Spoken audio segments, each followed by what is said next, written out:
Now, the Neil Rogers Show on 560 WQAM. So you're back. Yes! Singer Dionne Warwick was arrested at Miami International Airport after a routine baggage scan discovered 11 marijuana cigarettes jammed in her lipstick case. Dionne, what did you plan to do when you got to the security checkpoint?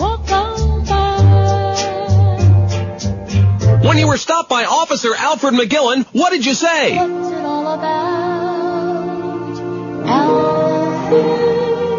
And Dionne Warwick, who do you normally smoke pot with? Some sources say you were carrying the pot for Whitney Houston. Is that true? That's what friends are for. When do you usually get high? The moment I wake up. So would you say you've been smoking pot for a long time? Miss Warwick signed papers guaranteeing she would return for her day in court. Promises, I'm up with promises. Don't you love the way that ends? Like, all of a sudden. Yeah, just like, oop, well, she ran out of gas, maybe out of steam. It's 9:01 at 560. Happy Tuesday to you. Here we are again, starting all over again. Boy, just like, I don't know. It just keeps going on and on and on forever, you know, like the days of our lives. Sun is shining. It's beautiful, baby. Going to be 72 here today in Toronto. Did you tell me it was raining again down there? Off and on, right. Oh. I'm so sorry to hear that. Whatever. Anyway, it was beautiful in Amsterdam. I'll tell you that right now. I had one crappy day last Wednesday. It was one of those, the faucet in the sky days that Amsterdam is famous for, where it like drips intermittently, like somebody is peeing up there in the sky and like, drips a little bit and then a little harder and a little softer and all day long. Kind of a washout. But other than that, it was pretty damn nice. 65 to 70-ish every day. A good time was had by all, including me. The place was packed. They were packing it in Amsterdam. It was wonderful. And one of the great things about having this vacation come to an end is that, first of all, yesterday being a holiday, which I didn't realize you were going to be working yesterday, but nevertheless. And secondly, coming back to Toronto instead of getting off a plane and being in Miami. So it kind of like eases the pain, if you follow what I'm saying. Yeah. What a pleasant surprise. By the way, I have a little bit of culinary advice for the audience. First, how about an update? The Beast is sick. Yes. The Beast ate in a Chinese restaurant and got some bad grits or something like that. Was in the hospital overnight for one night. I guess now he's okay? He's okay, but not back at work yet, apparently. And you do understand what that's all about, don't you? And that is God works in mysterious ways. He's punishing you, baby. He's punishing the Beast. He was doing so great. He lost about 30 pounds, and I'm sure he still kept most of that off. But always with these excuses, man. No more goddamn excuses. Goes into some chink's restaurant and eats a big meal and got sick. Who knows what he got, you know. Anyway, my culinary, and also Boog Shambi, we should mention the Boogster, who lost a lot of weight and kept it off, but unfortunately has this problem where he like keeps falling down lately and passing out, yeah, like that. And we don't know what that's all about. Does anybody have any more information about that? Is he okay? Is he with the team? Is he, We don't know. We don't know. So we hope that Boog is okay, because we like Boog a lot on this show, and we like the Beast a lot. But, and these are people who have been a variety of, fat, you know, during the course of their lives, although Boog's kept that weight off for a long time. Yes, he has. He's working out a lot, too, by the way. I see. Maybe working out a little bit too much, or maybe working with that, what's his name, that does the games with the bad hairpiece? What's his name, Dave Van Boring? Maybe that's what's doing it to him. Maybe it would put me into a coma. Up and away, yeah. Oh, my God. Where do we find some of those people? Anyway, spicy Thai foods and irritable bowel do not go hand in glad. I'm going to tell you that right now. I've been talking a lot about eating great Thai food here, and it's delicious. But when you have an irritable bowel to begin with, when you got a bad, sensitive stomach, and then you start eating really spicy food, it tastes great, and you don't realize it, but over a very short period of time, it's just tearing your guts out, baby. It's tearing your insides out. When in doubt, tear it out. And then your stomach, now you probably didn't even know this, but your stomach is connected to your ass. Were you aware of that? Yeah. Well, I mean, we don't think of it. I'm not talking about your ass. I'm talking about like your lower back, your sacroiliac, which is one of my favorite words. We never use that word, but what a great term, huh? Watch out for your sacroiliac. And of course, when you start having bad stomach problems, also would affect your lower back, and you go to get up, and all of a sudden you have these bad cramps, and you feel like you're going to die any second. Exactly. And so I cleaned up my act with the food, and I stopped eating the spicy stuff while I was in Amsterdam. Food, anyway. And I'm feeling great. Report there, a little bit of advice. If you don't eat in Thai restaurants, I love Thai food, and I'm sure you probably do too. But, boy, some of that stuff is really hot. Too much peanut butter. I could pass on Thai. I don't like peanut butter. I mean, I could live with or without it. In fact, the only way I would ever eat peanut butter, and I haven't in years, would be like right out of the jar, like a slob with a spoon, you know? Like ice cream. You were talking before the show about eating a bowl of ice cream. Well, I don't eat a bowl of ice cream. If I'm going to eat ice cream, I eat it right out of the container. Why waste the time transferring it into a bowl? What's the point? Unless you're like in mixed company or something like that. Well, because you buy the big vat of ice cream, you're not going to microwave the whole thing. How about a half gallon? No, see, you don't know how to work it, man. You don't know how to work your ice cream, I'm a piper. Let me tell you I'll right now. admit You get yourself a half gallon of some really nifty flavor that's got all the little chunks of whatever it is, you know? And then you put that in the microwave for about 88 seconds. Maybe a little longer than that. Now, I don't know what you're laughing about, and what you do is you work around the edges toward the middle, yeah. And then when you realize that you've eaten about half of it, which is a quart at that point, then you just you take it right to the sink and you pour hot water over it to destroy it, and then you throw it out. Well, no, you have to do that because otherwise you're going to finish the whole thing. I don't know what you're laughing about. I'm just being honest with you, okay? I'm a big fat slob, all right?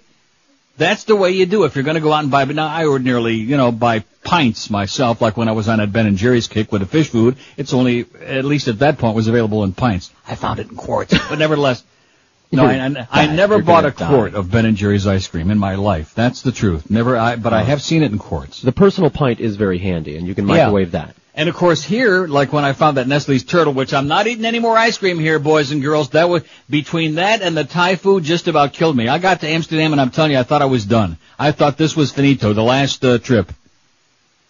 And I stopped eating the crap, and all of a sudden, lo and behold, I lost a couple of pounds, and I was able to get up without my back killing me, and my stomach got all cleared out, and I was starting to have some lovely bowel movements. By the way, I know this sounds gross, but the most astonishing thing, even at this late date, to show you, when is their spot coming up? I guess it's next hour or later on. Balance for Life? Yeah. To show you what a miracle that weight loss thing is. I don't want to call it a diet, but it's a whole program where they provide you the food. Even at this point, with all the crap that I've talked about eating in the interim, and I have, all that Thai food, all of that vats and vats of Nestle's turtle ice cream and other crap, I still, in other words, if I can go a day or two without doing like that, all of a sudden I'm back to those beautiful, wonderful specimens that even Mother Nature would be proud of. You know what I'm talking about? I do know what you're talking about. They come out like medicinally in one long, smooth piece, and then and that's it. Yeah. Drop right off. You almost, like a dog, you almost don't even have to wipe. Almost. Wow. That's a formality. If anybody out there has never had a bowel movement like that, you don't have no idea what you're missing. I'm just telling you that right now. I realize that comes up. You're preaching to the choir. That's right. By the way, the trend comes out, speaking of bowel movement, as we always tie things together on this program. The trend comes out, it's only a monthly trend, okay, tomorrow at 2:30, which will be after we're off the air already. So Thursday, we can play taps for 4 hours. Because I guarantee, and I've been wrong the last couple times in a row. I've been dead wrong because we went through all of that business, the upheaval with the morning show and the first team, and then Mo came in and all of the other changes on the station. But we've been hanging on thanks to that January. We had that very distorted, what they call in the trade, a wired book kind of like thing, where everybody who listened to the station got a diary, at least one and maybe two or three. So we had that enormous January, so we've been able to keep propping ourselves up based on it. And look at the gigantic bonus that some of us already got based on that great January. But that's going to be dropping off because for those of you who are not rating students, the ratings are like 3 months at a time. January, February, and March. Then January drops off. They do February, March, and April, etc., and so on. You following me so far? No. I'll write it down. So this will be February, March, and April, the numbers that come out tomorrow afternoon, which we'll report to you on Thursday, as bad as they're going to be. And we're going to be dropping off that huge January, which we've been holding to like a lifeline for months now. And that's going to be vanishing. So the numbers that come out tomorrow afternoon, I think, will bring us back to some level of humility and make us realize we have to work a little bit harder, if you know what I'm saying. A lot harder. I mean, it's going to be, I don't want to use but the term death knell does come to mind. I just mentioned that in passing just to kind of cover our ass Rectum at this point, because it's going to be bad. And it isn't necessarily going to mean all of that much, because then that nasty February is going to drop off. Does anybody care about any of this? No. But we do in the industry. Everybody in the business cares about this. And, of course, the people down the hallway at Power 96, they better be praying that the bleeding stops when the trend comes out tomorrow afternoon. In fact, we better pray that the bleeding stops because PYM just might beat us out in men. Do you know that? Yeah. How close was it in the book? Do you remember? No, I don't. Oh. I guess it They're wasn't around all here that close. somewhere. But I mean, they were a pretty respectable second, and of course the question is PYM still gaining momentum? That's party radio with the Euro, the dance music, the dance and the trance in your pants, and all the stuff that Kid Curry won't play that we've been giving him for 2 years. By the way, some great music out over there when I was in Amsterdam. Great music on the 85 different music channels that I get. Oh, speaking of movie channels, which I almost said, somebody's got to let us know the name of the, which Robert might even answer the phone for a second. Come back. Robert, where are you going? No, I'm just saying for 1 second. We're not taking any calls today. No. Just relax. And I heard, by the way, Spy Report that you and Joe did Screenless one day. Why did you do that? What do you mean? I don't really care what you do. It's your deal when you're there. But why did you do that? Are you masochists? What do you mean screenless? It's always screenless. It is? The whole week. Well, I mean, as screenless as normal. He's just putting people on hold. He's not actually talking to anybody. Oh, I see. But not the usual sense of screenless of just punching one up after another? No. I see. So you're full of crap, Rimmer. I don't say who it was that was giving me spy reports, who never listens, by the way, when you're doing the show, but listens religiously. In fact, this is a man who doesn't listen to most of the shows on our station, and yet he was giving me a report on everybody's show. Get a life, Rimmer. I know your hockey season is over. Speaking of that, by the way, I can't believe it. I go away, I come back, and the Leafs are still hanging on. The walking wounded. Even our big fat cigar chomping coach is like missed 2 games because his heart is like flittering in whatever it is. And we got another big game at the ACC tonight. It's a season that just will never end. I was hoping after it got down to 3 games to 1 for Carolina, okay, we gave it a good shot. We had all our players injured. It's the walking wounded. It was a really valiant effort. Get it over with. No, can't do it. 1-0, and we got Game 6 at the ACC tonight. And if by some miracle the Leafs win tonight, by the way, Game 7 of that series is not for tomorrow like the Sun Sentinel's been telling you. It's for Thursday. It's going to be played in Carolina Thursday, not tomorrow, as the Sun Sentinel once again gets it wrong. But at least they're consistent. Boy, got a lot of stuff to talk about. Mike Piazza insists he's not gay. We got, they found Chandra, and we got, FBI gate and Cheney gate, and you better be a red alert, purple alert. Now we got scuba divers are going to be attacking. You notice as soon as that FBI thing really came out big, I don't want Robert to get too upset about this, but it happens to be true. Right away, Cheney comes out. It's not a question of if, it's a question of when. It's 100% guaranteed. Everybody climb out of the bed. The sky is falling. Don't criticize us.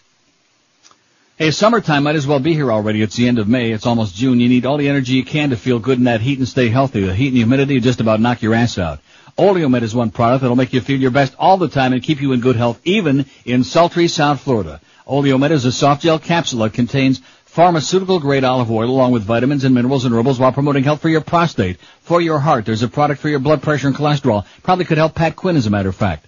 Oleomed's also got supplements to promote health in your circulatory system, your digestive and endocrine system, your skin and bones, even your mind. I never did mention that movie I wanted to find the name of. No. I will. All using the benefits, well, how can I find the name of it if I can, all using the benefits of pharmaceutical-grade olive oil, and Oleomed's got products for men and also for you ladies out there in Radioland as well. Oleomed's available right now at Walgreens, Whole Food Markets, Navarro Pharmacy, and Sedano's. It's a stupendous product, and it's helping thousands of people stay healthy all over South Florida and all over the USA. So if you don't see it on the shelf, ask the store manager about Oleomed. Knock him on the shoulder and say where the hell you're hiding it. Or call toll-free to get more information about their products, how they work, and what they do for you. Call 1-866-OLEOMED. That's 1-866-OLEOMED, or order their products right on their website, if you like, at oleomedamerica.com. Educational options. No portion of this program may be reproduced without the express written permission of WQAM Beasley Broadcast Group, Incorporated. Neil God. What's up, Mr. Foster? Well, Stephen, I go in for a lap dance, and all I get offered is a laptop. It makes your head spin. Your sexual quandaries are easily solved by the folks in hell. Just give them a call, and they'll hook you up with the right woman for you at the right price for you. Hey, Stephen, isn't this your dad's car? No. You're gonna say it, aren't you? Yeah, I guess. But I think he knows. Dude, you're going to hell. And you ought to be there with him, Stephen. Boy, does that kid get on my nerves or what? Crap out of me. 9:17 at 560 WQM. Happy Tuesday to you. George took a poll yesterday, and I'm in shock that he worked on Memorial Day. Why did you do that? I thought we were supposed to. We're not running tapes anymore, are we? Now, did Joe work with you on the show yesterday also? Yes, he did. Oh, I didn't know that. So the two of you were there on a holiday. I don't understand. Well, the reason that nobody knows that is because our program director's on a long busman's holiday. He's on a long vacation. And I should say this, by the way, thanks to our crack engineer Julio, who is absolutely the best. We had a little technical difficulty when I got back to my apartment here in Toronto. The line was a little bit screwed up. We had some problems, and Julio and I finally got in touch on the phone yesterday, and I sat around here, crawled around on the floor for about a half an hour, and with his direction under his direction, got everything working. Nice going there, Julio. Oh! You're the best, baby. This is our AKA Clarence doing a spectacular job as interim program director. Kind of reminds me of that Wally Pip Lou Gehrig thing, you know, loan me your glove. But nevertheless, I don't want you to get nervous, Muff. So George took a poll yesterday, the movie I'm trying to think of before we get to the poll. Came across it just after the beginning, so I didn't see the name of the movie. By the way, something. You're Yes? still dropping out like you just did. Yeah. A couple times in a row there. You might just want to mention that so that people don't start faxing, hey, you're cutting in and out. It's cutting in and out? Julio's here and he's running around and he thinks it's weather related. What do you mean weather related? Oh, you mean on your end? Or something. How come it's always on your end? Because the weather here is beautiful, man. It's sunny. It's like going to be 72. And right now it's like, what is it? 18 at 64. It's a beautiful day here. Not a cloud in the sky practically. So it's always on your end. See, I rest my case, folks. Sorry, so the first part of what you were saying got missed about the movie. Well, how long am I cutting out? For half a second. I see. Well, I never got to saying it anyway.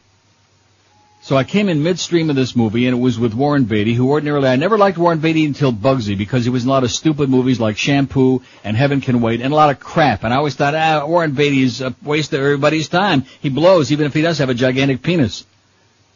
And to make a long story short, I saw Bugsy, and I saw it about 2 or 3 times, and he was great in that movie. And then I see this movie over the last week in Amsterdam on my satellite dish, which I now get 1,800 channels, and it was great. It was funny as hell, where he played this wacky senator who became kind of like a hip-hopping senator, and kind of like a Howard Beale of the U.S. Senate. And then, of course, in the end, I don't want to spoil the end for you, Halle Berry was in it, and Jack Warden, which we were just talking about him from And Justice for All.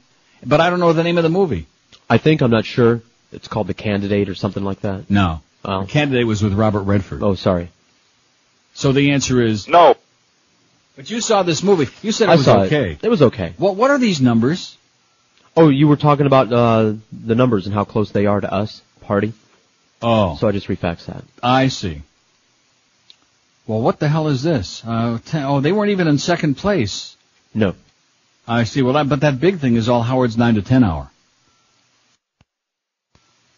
But anyway, we had a 10-3, and the Big had a 6-3, and PYM at a 6 point. Oh! So I guess they weren't that close after all. So No. have no fear. But we're going to be losing that gigantic January. I'm just telling you right now to brace yourself.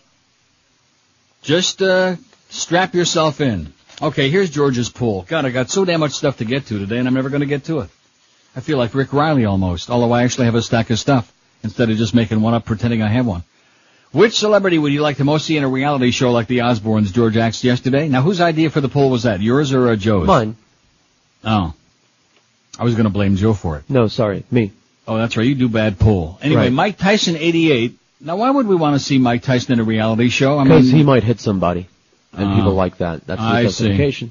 In fact, well, maybe he can have a show on MTV just called Asshole. You know, if MTV wants to be cutting edge, why do they have to have a show called Jackass? Why not have a show called Asshole? Don't you think that would be like a little bit more cutting edge? Excellent. I would host it. I think that would be sensational. You and Greg could host it. Mike Tyson, 88. Bill Clinton and Britney tied 45. Now, see, it's got nothing to do with reality. Oh, and I got a bad Britney story. You're going to be very upset. Oh, are you going to be pissed off? All right. You're going to be, but I'll save it. Bill Clinton and Britney, 45. Barbara and Jenna Bush, 44. I'm Daryl Strawberry, 33. Michael Jackson and Jack Nicholson, 22. Angelina Jolie, 17. Charlie Sheen, 15. Robert Downey Jr., 13. Charles Barkley, 11. Ted Kennedy, 10.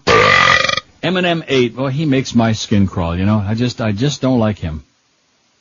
In fact, I'm not sure who I like less, him or Steve from those damn Dell commercials. Paris and Nikki Hilton, 7. Mr. T and Tara Reid, 6. Jerry Seinfeld and Marlon Brando, 5. Mickey Rourke and Tom Welling. each with a pair, and Gary Coleman with one. Where did Gary Coleman come from? Somebody wanted to see Gary Coleman in a reality show. Well, they can watch Passions and see little Timmy on there. And Norma, by the way, is out. Crazy Norma, who's now a.k.a. whatever her name is in a restaurant, but it's Norma with a hatchet. That show is too much. It's a trip. In fact, I saw the character that plays, the actor that plays, or actress, whatever that thing is, we don't even know what it is, that plays Norma on Passions in a movie when I was also in Amsterdam. Saw it the same night that I saw whatever that movie with Warren Beatty. Anybody called yet about that? I see the lines are ringing off the hook, but Robert probably don't want to talk to them. Just talk to them long enough to get the name of that movie, please. Well, he's on the phone talking to somebody else. Can't be bothered right now. I see. I'm sure it has to do with our technical issue. Well, how bad? I did just find out what the movie was called. Oh. If you wanted to know. Yes. Bulworth? That's it. That was his name, Senator Bulworth. Very good. See, you're picking on Robert, and he was just on there getting the name of the movie. I'm not Man, picking you're on a prick, Robert. George. I think Greg is right about you, you know, and I think Mo may have a point, too. He's on there getting the information from one of our fine listeners out there. It's called Bulworth, or Bullschmidt, or something like that. It's a damn good movie. Do you see it, Robert? Yeah, it was pretty good. I love the rapping, though. Yeah. See, and George didn't like that part. He thought that he was, corny, I thought it was hysterical. cornball. I thought it was a panic. I thought it was one of the funniest goddamn, in fact, I put him up there almost with Afro Man. Not quite, but almost. That's how good he was. Although Afro Man's got better Schmidt. But at any rate. So there's George's poll from yesterday, which went over like a pregnant pole vaulter on a hot day in South Florida, which could be any day. And you notice now since we had FBI Gate, which we talked about months ago on this show, and then before we left we talked about the Phoenix memo and all this other stuff. I mean, this is nothing brand new. We know that the government blew it. Let's cut right to the chase. This stuff came out, and they got egg on their puss. Now the vice president gets wielded out there, and we got scuba divers going to attack. The Statue of Liberty is going to get blown up. The Brooklyn Bridge, golf courses, mahjong tournaments, shuffleboard courts, any place else where you can find gatherings of people, especially old, they're going to be attacking any minute now. God. And I must admit, I'll even do it on the air, because I told you off the air that it is an acquired taste. And this will shock some of the people out there in Radio Land, but a network that I started watching a lot this past week and a half in Amsterdam was, and only because CNN International is so dry and so terminal and so boring. Oh, even regular CNN is enough to make you go into a coma. Maybe that's what's happening to Boog. Maybe out there on the road he accidentally got CNN in a hotel and then started going into a coma and falling down. Fox News. Now, as long as you watch Fox News, first of all, it's not as right-wing as it used to be. I guess even Rupert Murdoch couldn't keep that scam going. But setting aside any philosophy, and George put it very well, it's infotainment. There's some information on there, but it's strictly showbiz. And if you look upon everybody on there, including Bill O'Reilly and that ridiculous Rita Cosby, have you ever seen that broad? No. She's the silliest-looking human being I've ever seen in my life. If you look upon each and every one of those people as a cartoon character, who's that old, burnt-out news guy that they got on there?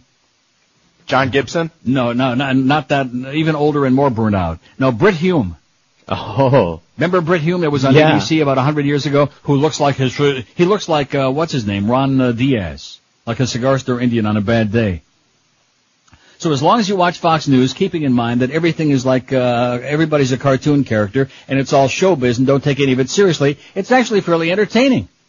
And then Bill O'Reilly, of course, was having a field day with that story about the kids at the prom and the dirty dancing. Did you talk about that? No. You didn't talk about that? I no did not. wonder. Oh, my God. No wonder I've had all the complaints about that show you've been doing. I didn't really have any, but I just thought I'd say that.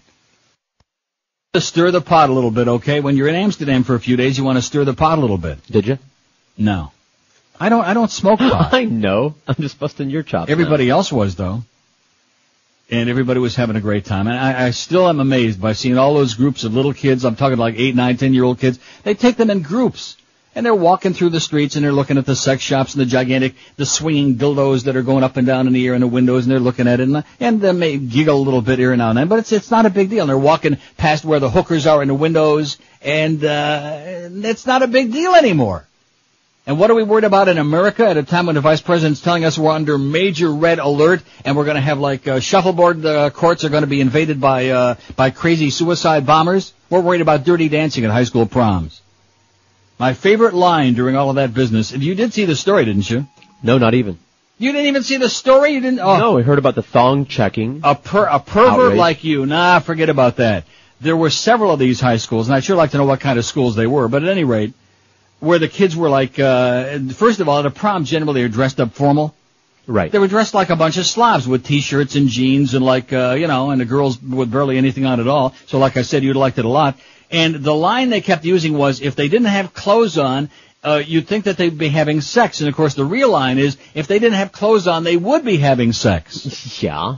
Because the girls are like down on their knees and the guys are like simulating humping them. And I say simulating. I mean, not really simulating. They're simulating and stimulating. They're doing it. And that's what we're worried about, is dirty dancing. And Bill O'Reilly's on there pontificating about this and about lack of morality and what the hell's, And I'm thinking to myself, yeah, here's Elvis going to swing his hips again. If we could just get him back to life for 1 minute and put him on Ed Solomon again, Elvis could swing his hips one time. We just won't see it on TV. Just film him from the waist up, okay? This is the kind of crap America's obsessed with. Very sad. 928 at 560 WQAM. If you're obsessed with getting yourself a good night's sleep, if you don't have a good mattress, it's not going to happen. I'll tell you that right now. Somebody who just recently went through some real back crap, thank the Lord. Thank Ew, God. For most of the time, at least when I'm home, having a great mattress from Dial a Mattress, and you can do the same thing. Just call them at 1-800-MATTRESS for the top name brands in the universe. They got them all. They got Serta, Sealy, Simmons, and King Coil. No store in the universe, beddingware department, or any other kind of store can match their selection or their exceptionally low everyday prices. And they're not going to stick you with some mattress that you don't really want because they don't have the one you want in stock. They've got the deepest selection of brand name mattresses, so they'll never you bait and switch you into another mattress. The one you really want is in stock and available for just about immediate delivery as soon as a couple hours after you call, or in any 2-hour window that's convenient for you any day, 7 days a week. Unlike the competitors, they allow you to choose the 2-hour delivery, like I said, and they give you a 30-day in-home comfort trial, too, to test it out the real way by sleeping on it and doing your thing on it. So if you want to get a good night's sleep every night for years to come, do what I always do. Call the betting experts at Dial a Mattress. 1-800-MATTRESS. They'll be there in no time at all. 1-800-MATTRES, or check them out on that wicked World Wide Web. Today, Ed Kaplan's Game Night. Weeknights at 10 on Sports Radio 560. QAM. Oh, my God, your breasts are beautiful. Hallie, let's talk about your childhood. Do you remember when you first bawled?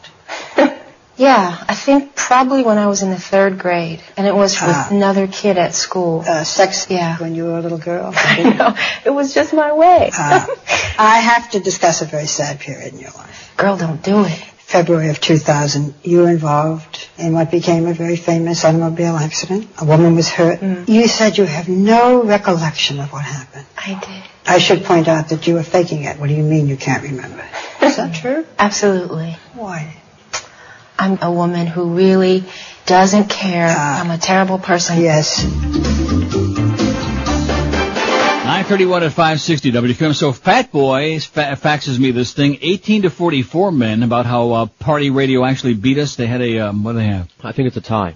Well, it's a tie 8-2, but they had like 100 more average persons per quarter hour, so they beat us by a fraction. And that's 18 to 44. Do we care about 18 to 44? No. No, so they're going to beat us hands down now that we're going to lose that January. I'm telling you, just be prepared for it. Party Radio, they're doing it. This is the same music that I brought in 2 years ago, and Kid Curry gave us a look and said, to hell with that. Thanks but no thanks. Nobody wants to hear that crap. And now they're kicking his old smelly ass and ripping him an ass on the air all the time about what kind of a guy who's 70 years old calls himself Kid anyway, and what does he know about the music that young people want to hear today? And you know something? I think they got a point. He knows Anna Squeak's got a big ass, but other than that, what does he know about music? Anything? No. Nothing. And how's that group that they put together, by the way, at Power 96? Are they still around? No. You know that group of little ugly punks? Yeah. Oh, that's right. I forget. George can't comment on some of this material because George is the perpetual professional scapegoat. I understand, by the way, that you talked about that the first day that you did the show. Talked about what? That whole story. About how you nearly got your ass canned, and about how Greg was anxious to get you out of there, and about the whole deal with Mo and this and that. I think I touched on it very briefly during the first segment. It's not what I heard. Okay. Was that more misinformation from Rimmer? I didn't talk about it past 9:10, the very first day. Very sad. Very sad. Get a life, Rimmer, okay? Go out and play some golf in the rain. Do something useful. Turn off that radio, please.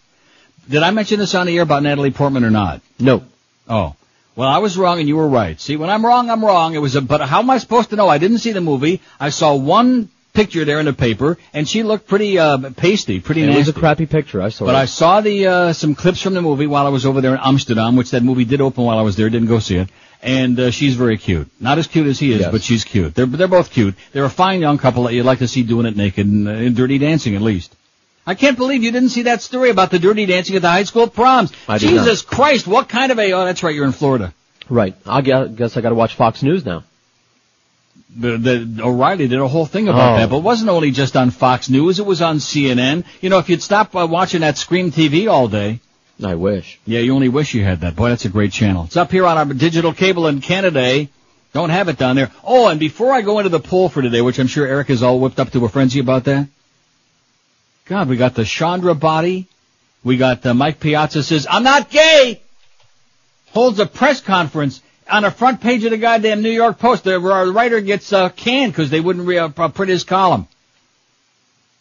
Which I have his column, by the way, which I'm going to read on the air, the one that the New York Post refused to print. You're gay. Yeah, Mike. People that hold a press conference do not say they're not gay, whether it's Michael Jackson, whether it's Tom Selleck, whether it's Burt Reynolds. You're gay. That's my opinion. Not that I really care. Although you notice those catchers always spend a lot of time squatting, a lot of time on their knees too. Hey, Mike. You're gay. Nobody really cares. What was I just going to do before the poll that was so goddamn important? I don't know. I thought you were going to do the poll. No, I was not. I had something much more important than that, and all of a sudden I got myself sidetracked. This is what happens when you go on vacation. Oh, it was about you and a show that you did in about the first few minutes. Yeah. And? I thought we were done with that. I'm just stalling for time. I forgot whatever it was. It was something monumental. It was something of incredible, tremendous magnitude and importance. And it just the Dirty Dancing at the prom. Well, what else is there to say? I'm sure that everybody in our audience saw stories on the news about the big controversy. I looked on the internet. I couldn't find anything on it because it's old news now. But it was like just after I left. And every newscast that I saw, there were stories, and they showed, of course, the video over and over again, which you'll be very pleased to know that if you want to go out and get this week's National Enquirer, which you're all, again, behind the times, the Columbine killers, there they are on the front page, and if you go to the inside, there are the death pictures, the real legitimate ones, for those of you who like blood and guts and gore. And who do they have to legitimize the fact that they decided to print this? And I do like the Enquirer ordinarily, but this is an extraordinarily bad taste. It's nothing more than guts and gore, and they happen to get the pictures, so they put them in there. Louis P. Sheldon, chairman and founder of the Traditional Values Coalition, one of the ultimate right-wing lunatics of our time, Reverend Louis Sheldon. He says, it's a good idea because it's a deterrent to further school shootings, putting these pictures in the Enquirer. They are grotesque and disgusting, and they're so grotesque they don't even look real. It looks like something out of a Hollywood movie. Like one of those movies you'd see on Scare TV if you could get it. But there it is, Columbine killers, never before seen crime scene photos. We'll get to that later. But the Dirty Dancing thing was all over the place, like I said, and the fact that you people haven't seen it indicates that Florida is way, way behind in the times. I mean, the prom, don't you usually, when you think of a prom, you think of kids getting dressed up and the girls in real nice formal outfits and the guys in tuxedos? I'm not saying that that's necessary. That's the old-fashioned way that they did it. No, that's typical. But they still do it that way. You know, and the guy gives the girl a corsage, or in this case gave his boyfriend a corsage at the one over here by Toronto that we talked about. Yeah, that's sweet. Well, it was tweed, okay? There was nothing wrong with it. Although the church didn't like it too much because they want to keep all those altar boys for themselves. But at any rate, these kids are all dressed up like slobs. And the music that they were playing... Now let me ask you this. What kind of music do you think that they're playing at most high school proms now? They're not playing waltzes. They're not playing like soft... Well, I mean, I'm sure they're going to play some... they're playing dance stuff, like party radio, I would imagine. Like party radio. See, there we go again. That goddamn Mike Disney's got a hit. That son of a bitch. That crazy-ass mustachioed Disney has got a freaking hit over there with that party crap, which, believe me, he didn't invent it. He couldn't invent anything if his life depended on it. But here's a guy that took the formula once again, and we'll see how long that lasts. You know how long the big impact... It's going to be just like Radio Smegma, you'll see. It's going to be very big for a few months, and it's going to be the in and the new and the hot thing, which I'm not saying a lot of that music isn't good, but the fact is that they're still way behind the times. Way behind the times. I've got hours of tapes that I could loan you, but I'm not going to do it, Disney. I could give it to Kid Curry. I could have brought all that music back from Europe. Could have goosed those numbers up by about 50%, but I'm not going to do it, because, see, when you turn somebody down... What was that line in The Godfather? And Tom Hagen says, if my client is refused the first time, he doesn't ask a second. That's not when they're sitting there eating the supper. What does he say? I don't know. I got to find it. He's eating supper with what's his name? With Jack Waltz. And he says, my client never asks a second favor when he's been refused Mr. the Corleo first. never asks for a second favor once he's refused the first. Understood? Now, where are you finding that? That's that facts. Memorable quotes from The Godfather. I saved Really? it. Yeah. Very I knew good. we'd need it again. Yeah.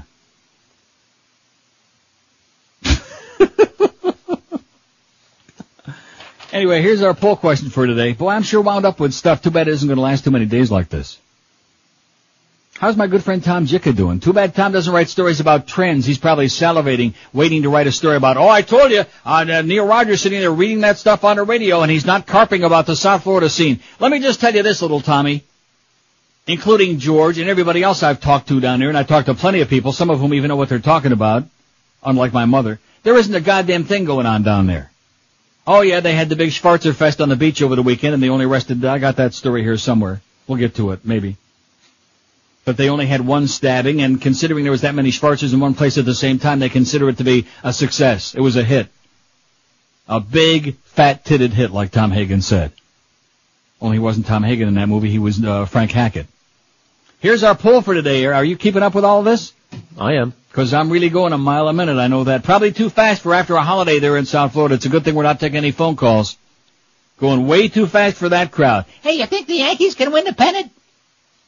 Which of these phrases or expressions is the most redundant? You following this now, Eric? Get with it. Put down that goddamn breakfast burrito. Both of them. That sounds good, though, you know, breakfast burrito. What's in that? Egg.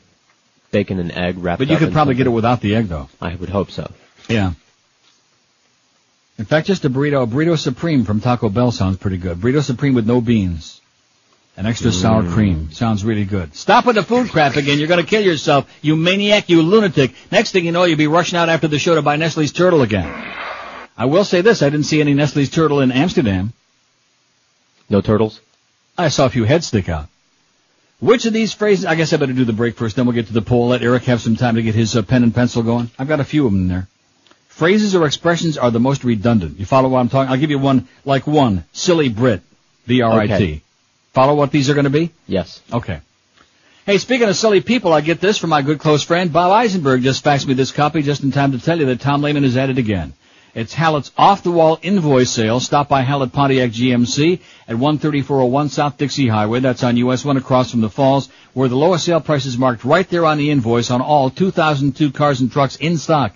Choose 1.9% financing or up to a $3,500 rebate, whichever you prefer. Check out the complete line of GMC SUVs, including the Envoy, voted by Motor Trend as the SUV of the year, plus the all-new Vibe SUV that's got the power of a sports car at just a fraction of the price. Hallett's also got an unbeatable selection of pre-owned cars, trucks, and sport utility vehicles that you can depend on. Not a single fruit. At least not a lemon on the lot. If you got credit problems, if somebody else has turned you down for credit trying to buy a car, have no fear because Hallett is here. They'll get you a deal worked out. It's off-the-wall invoice sale, and it's going on right now at Hallett Pontiac GMC, and you'll find them in the same great location they've been doing people right for over 35 years at 13401 South Dixie Highway. That's on US 1 across from the Falls, open every day, 7 days a week. And by the way, Tom Lehman told me, just before I left on vacation, he said, if you think Eisenberg looks silly with a wig on, you ought to see him with a wig off. Hallett Pontiac GMC.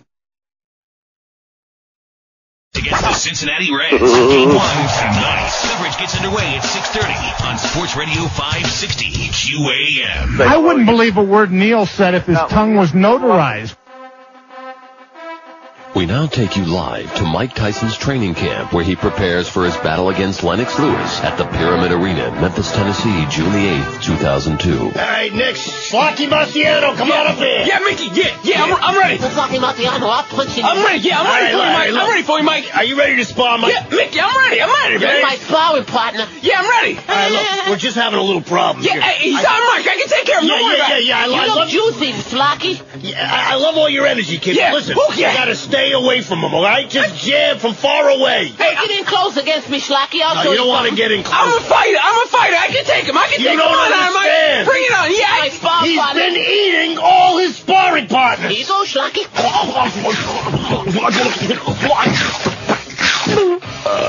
I'm ready for the next one. Ooh, that's a good boxer. All right, Jackrabbit Fisher, you're next. Bring him up. 944 at 560 WQAM. Did I mention that I'm out of the market? I should probably mention that. I told George that before the show. Out of the market. Let's hear it. All right. I've lost enough, you just have to, somebody told me that last year, remember I got very pissed off at the caller and I got all bent out of shape. He said, you're not going to make the money back, just get out now while the getting's good. Take a loss. I really didn't lose any more than that, but I've lost enough to make you cry.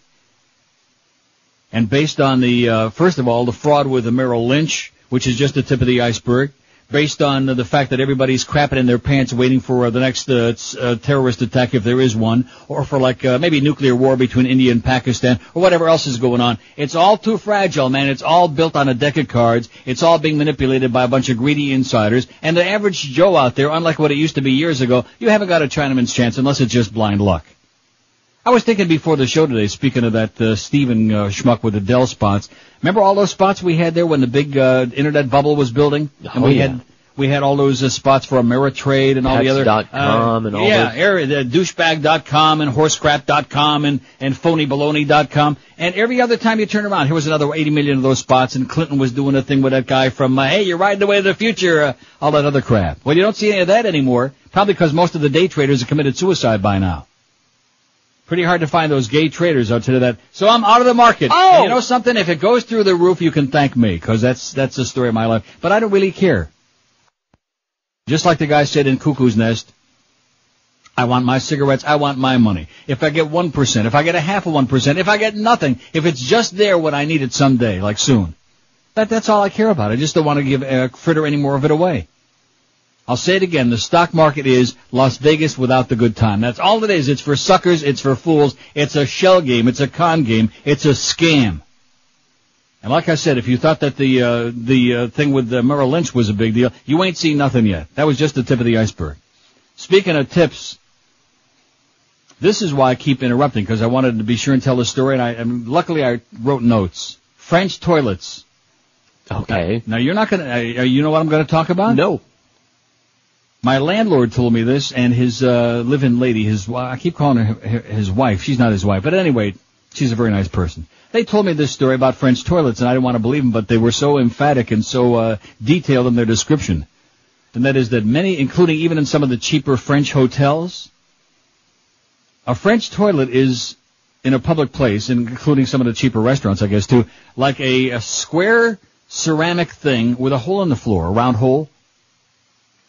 Okay. You following this now? No. You've heard of that expression, squatter's rights? All right. Well, that's what you have to do. You have to squat over the hole, hoping that you don't slip and fall, of course. In other words. And then, of course, even the paper goes right in the hole. And then when you're done, there's like in many of these establishments, there's a big bucket of water. I don't know whose job it is to keep the buckets filled, but anyway, you take the bucket of water and you sploosh it down into the hole, and you sploosh it all away. And that's a French toilet. You're kidding me. Now, I'm not talking about like in a French home. I'm not saying that they don't have like your regular European toilets with the chain or whatever you use, you know. But in many establishments, including even some like cheaper French hotels, you'll find, if you're looking for the porcelain bus, forget about it. You'll find the old hole in the ground. You've heard of the hole in the wall. So it's just a hole in the floor with a splash guard? Right. The old glory hole in the floor. Unbelievable. Okay, here's our poll question for today. Which of these phrases or expressions is the most redundant? Schwarzer crack addict. Am I going to have to spell Schwarzer? Yeah, he'll win. No, he won't. S-H-V-A-R-Z-E-R. I want it spelled the way, although probably there should be a T in there too, shouldn't it? Isn't it S-C-H? No, there's no C in Schwarzer. Would you get with it? There is in Schwartz. Where does the C come from in Schwartz? I don't know. S-H-V-A-R-T. Listen, we spell the words the way I make them up on this show, okay? S-H-V-A-R-Z-E-R. There probably should be a T, but just, I don't like that. Schwarzer crack addict, silly Brit, B-R-I-T, dumb redneck, Jew-hating Arab, hysterical old Julio, religious fanatic, pedophile priest, cheap French Canadian, rude Dutchman. Oh, boy, they are rude. Man, they are just... But you know something? I'm getting them with their own game now. When I get off the tram, I just elbow them out of the way. Pardon, excuse me, and that's just the way you survive there. They're rude, baby. And here's a good one. A boring baseball game. You left your own group out. Now what is that? Cheap Jew.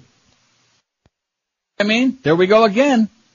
Don't we have somebody else on here? Cheap French Canadians. French Canadians got the Jews beat, okay? And plus, I'm not a cheap Jew. I know you're not. Well, so that's my point. Look, we already got, you want to pick on the Jews here? That's because he wants to get even with the Jews. You got everybody else on there. You could have Arab-hating Jew. Jew-hating Arab. Arab-hating Jew is no fun. I was going along on such a rule here until all of a sudden you wanted to get your anti-Semitism involved in this pool. You got your anti-Hispanicism, let him have it there, Robert. Stick it to him, Robert. Hit him with a couple of stale matzo balls, baby. Professional Jew. Freaking spick. Which of these phrases or expressions is the most redundant? Schwartz or crack addict? I'm doing my list, okay? I saw what you do for polls on that thing yesterday, okay, with Gary Coleman. That was enough for me with your idea of poll. They wanted it. Believe me, I do good poll. Trust me, that's what everybody told me in Amsterdam. I'm coming back for more. You worry about smoking your pot, I'll worry about my poll. Which of these phrases or expressions is the most redundant? Schwartz or crack addict? Now, is that a racist thing? Am I going to be accused of racism by putting that on you're there? a bigot. Good. We all know it. We don't care. Okay. Silly Brit, dumb redneck, Jew-hating Arab, hysterical old Julio. Well, see, I'd like to put one for like the old Jews, but cheap isn't the word. Do we want cheap old Jews? Sure. Okay. I mean, in South Florida, that certainly goes with the territory. Cheap old Jews, religious fanatic, pedophile priest, cheap French Canadian, rude Dutchman, which won't get too many because we don't have too many people understand from like what that's all about, or a boring baseball game, which I think probably deserves a few votes because that seems to me to be redundant. I think I'm going to vote for that. Oh, don't forget you got the South Florida baseball team against the Reds, baby, coming up tonight. In fact, now that I mention that, what's that schedule? I'm glad you asked. We got the Mad Dog at 1, we got Hank at 3. Everybody's back in order there. I noticed that Mo gave us a nice little plug there this morning. Everything is fine now with Mo. Everything. Did you straighten it all out while I was gone? Straighten what out? The problem that you created there with me and my good friend Mo, good Jewish boy from New York. I don't know what you're talking about. Well, I think you just said something about cheap Jew. Mad Dog at 1, Hank at 3. We got the pregame show at 6:30. Your South Florida baseball team against the Reds. The baseball team that was it 5-9 on a 14-game road trip? Is that correct, Robert? Yeah. Now, what are you laughing about? The look on his face. Why? You're forcing him to care and remember and whatever else. What do you mean by that? He's a sports. He still works that morning show until when are you leaving, Robert? August. Oh, not till August. I have plenty of time to get your life screwed up. Robert's bailing out. Let's hear it for Robert. Oh! He's bailing out of that toilet. Anybody who leaves that place, we send them our best wishes and congratulations. Eddie K after the baseball game, and then Joe and Mark overnight. Thanks again to Joe Costello for filling in there with George while I was gone. I'm sure he really improved the quality of that show tremendously, or not as the case may be. I don't know. How did it go? Just fine. Wonder Bar. Yeah. Well, that's you saying that. I mean, let's hear from the audience. What do you say, folks? How'd it go? 567. I'm not going to do that. I'm not going to do that. Do you think I'm out of my mind? It's almost the end of the first hour. I haven't even got to one of my stories here yet. Unless you count the Dirty Dancing thing as one of the stories. I can't find a story about that because it's too dated now. It's several days old. Damn it. I wish you. I want to see the video. And believe me, you'd wish you'd have seen those too because there was some really heavy duty stuff going on in there. Heavy duty. Call up Bill O'Reilly. He's our good pal. Those of you who hate Bill O'Reilly like I used to, and the reason that he won't do a damn thing with this radio show he's doing against Rush, the reason he won't do it is because he's not a real believer. He's strictly showbiz. Mm-hmm. And all of this stuff that he says, he doesn't really believe it. He just says it to be outrageous, and he acts indignant, and how can you really be saying that? He doesn't believe it. It's all strictly showbiz. Whereas with Rush, he's an ideologue, man. He believes it, or at least his ditto heads, the people who listen to Rush, they believe that he believes. They believe that and I'm sure he does. He believes his own bullcrap, just like the stories about Hillary killed this one and Bubba killed that. All of the Bubba Mices that he was passing along there for a couple of years, till he couldn't hear it anymore. But the ditto heads, see, they figure they got a real believer. As with O'Reilly, it's just it's showbiz, it's shtick. He's going to be like a flash in the pan, you'll see. He's not a true believer. Like a Pat Buchanan, for example. Oh. There's a real Nazi for you. G. Gordon Liddy, my close personal friend. There's a real fascist, a mouse-eating, rat-eating fascist with a mustache to prove it. Exactly. Couldn't have said it better myself. Now, how come it is that we got back and forth now? I mean, like, I can hear everything that you're saying, unlike the Right. problems we had in previous weeks, and like you just dropped that drum roll in there. Everything sounds like we're in the same room together, and you're telling me we're having technical dropouts and stuff? You're dropping out, but you know what? I'm not sensing any kind of a delay today between us. Right. Which is unusual. Well, I'd and rather good. have the little dropout as long as you tell me it doesn't amount to too much. I'd rather have it like on a simultaneous like this, and you're right, we don't have the delay. So if that's the trade-off that we have to decide, well, and of course I can't tell the dropout because I'm not hearing it. I'm only based on what you're telling me. We all are, yeah. And we'll miss a word or a syllable here and there. Well, like how often? Every 3 to 5 minutes. Oh, I thought you were going to say every 3 to 5 words. Although that would be something. Hey, listen, they should kiss the ground. In fact, the very ground that I was sitting on the floor here while poor Julio was sweating over a goddamn hot cell phone yesterday. And I'm telling you, I'm not looking for sympathy, but believe me, if you could have seen the gyrations on the floor, spinning around like a dreidel in front of this damn thing. And what the hell do I know about this? It's a good thing I have a little bit of technical something or other, you know? Because I had to go through a big song and dance and recalibrating this and recalibrating that and punching this button and punching that one and back and forth and up the whole deal. And here we are. And based on what I'm hearing, it sounds sensational. Sounds fine. Yeah, this is the way it should sound. I don't care about the dropout. If they can correct that, that would be a nice bonus. In other words, if it sounds perfect. But this sure as hell beats that delay problem we had before. Oh, that was driving me crazy. See, I think now that we recalibrated on both of our ends, whatever the frequency is that we're, and I know nothing about this stuff, on the phone line. I think now that we did that, we're like on the same wavelength. I love it. Well, I don't want to be on the same wavelength with you, but nevertheless, I'll try to go out and find some Jews during lunch hour. 9:50, I'll go out to the pickle barrel to the deli and see if I can throw some steel matzo balls at the help. Of course, most of them are from India anyway. Boy, there sure are a lot of people from India here, you know that? So you've told us. Don't tell the Packies that. 9:57 at 560 WQAM. When you shop for quality footwear, selection and professional service are always an important consideration. But the most important thing, the bottom line to most shoppers out there, is price, which is why you ought to be heading immediately, if not sooner, to Brandy's Shoes. At Brandy's, you'll find the biggest selection of men's and women's shoes, the best service in town, and the best prices under the sun, period. And we're talking about not some second kind of names, but we're talking about the top quality names in the business, like Rockport, SAS, Sperry's, Timberland, Naturalizer, and lots more. And with a huge selection at Brandy's, chances are you're never going to hear any of the sales holes say, sorry, we don't have that style in your size. In fact, Brandy's is so popular, their customers keep coming back again and again and keep buying several pair in each visit. Brandy's is open daily 9 to 9, Sundays 10 till 5, and you'll find Brandy's at 1290 North Federal Highway in Pompano Beach. Be sure and tell them that Neil sent you by. And don't forget, this week, SAS shoes are on sale at Brandy's. Save $15 to $35 and take another $5 off on the second pair only this week. Purchase necessary. Void where prohibited. See store display for official rules and entry form. The Neil Rogers Show on 560 WQAM, Miami, Fort Lauderdale. This is Joe Ball and the voice of the Toronto Maple Leafs. They don't come any better than Neil Rogers. We put a retarded girl in our all-new Mitsubishi to show you how well it drives.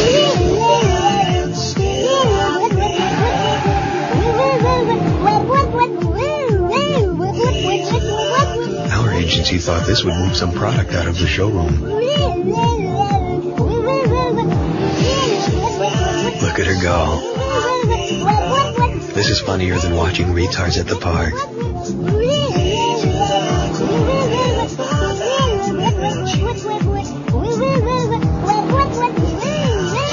If someone that severely retarded can have that much fun in a new... She's not retarded! Huh? She's having an epileptic fit! Hey, watch out for the... It's 10 o'clock at 560 WQM. I was just about to reach back here on his fax machine. And see what this is. Is this important? No. Welcome back. You should have stayed out another week. The newspaper's wrong. They're covering up a lot of what happened. I worked that festival. There were 2 stabbings, a slugfest between 6 black females against 1, and only 2 got arrested. There were over 100 arrests in a near riot. If it weren't for the show forced by the Miami Beach stormtroopers, there would have been a riot, not to mention all the businesses that lost huge amounts of money by shoplifters and looters, although it was better than last year, but not by much. Thanks, Rick. Sorry, Rick. Sorry you had to put up with that crap, okay? See, I don't want to start in with this racial thing, but why is it that if there were like a whole bunch of white people got together there, nobody would have said, oh, gee, it went a lot better than it did last year?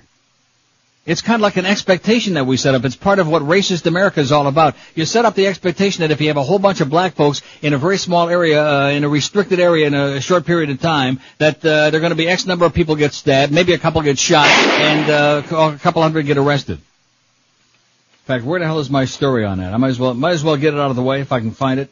Oh, Rosie looks at Lisa in dim light. Liza, did you see that? No. Well, you know something, that's the best way to look at Liza Minnelli, in very dim light. I thought she was a professional fag hag, Liza. Well, they have a little problem, falling out. Maybe we'll get to that. You know something, maybe we'll get to all these stories tomorrow the way this show is going.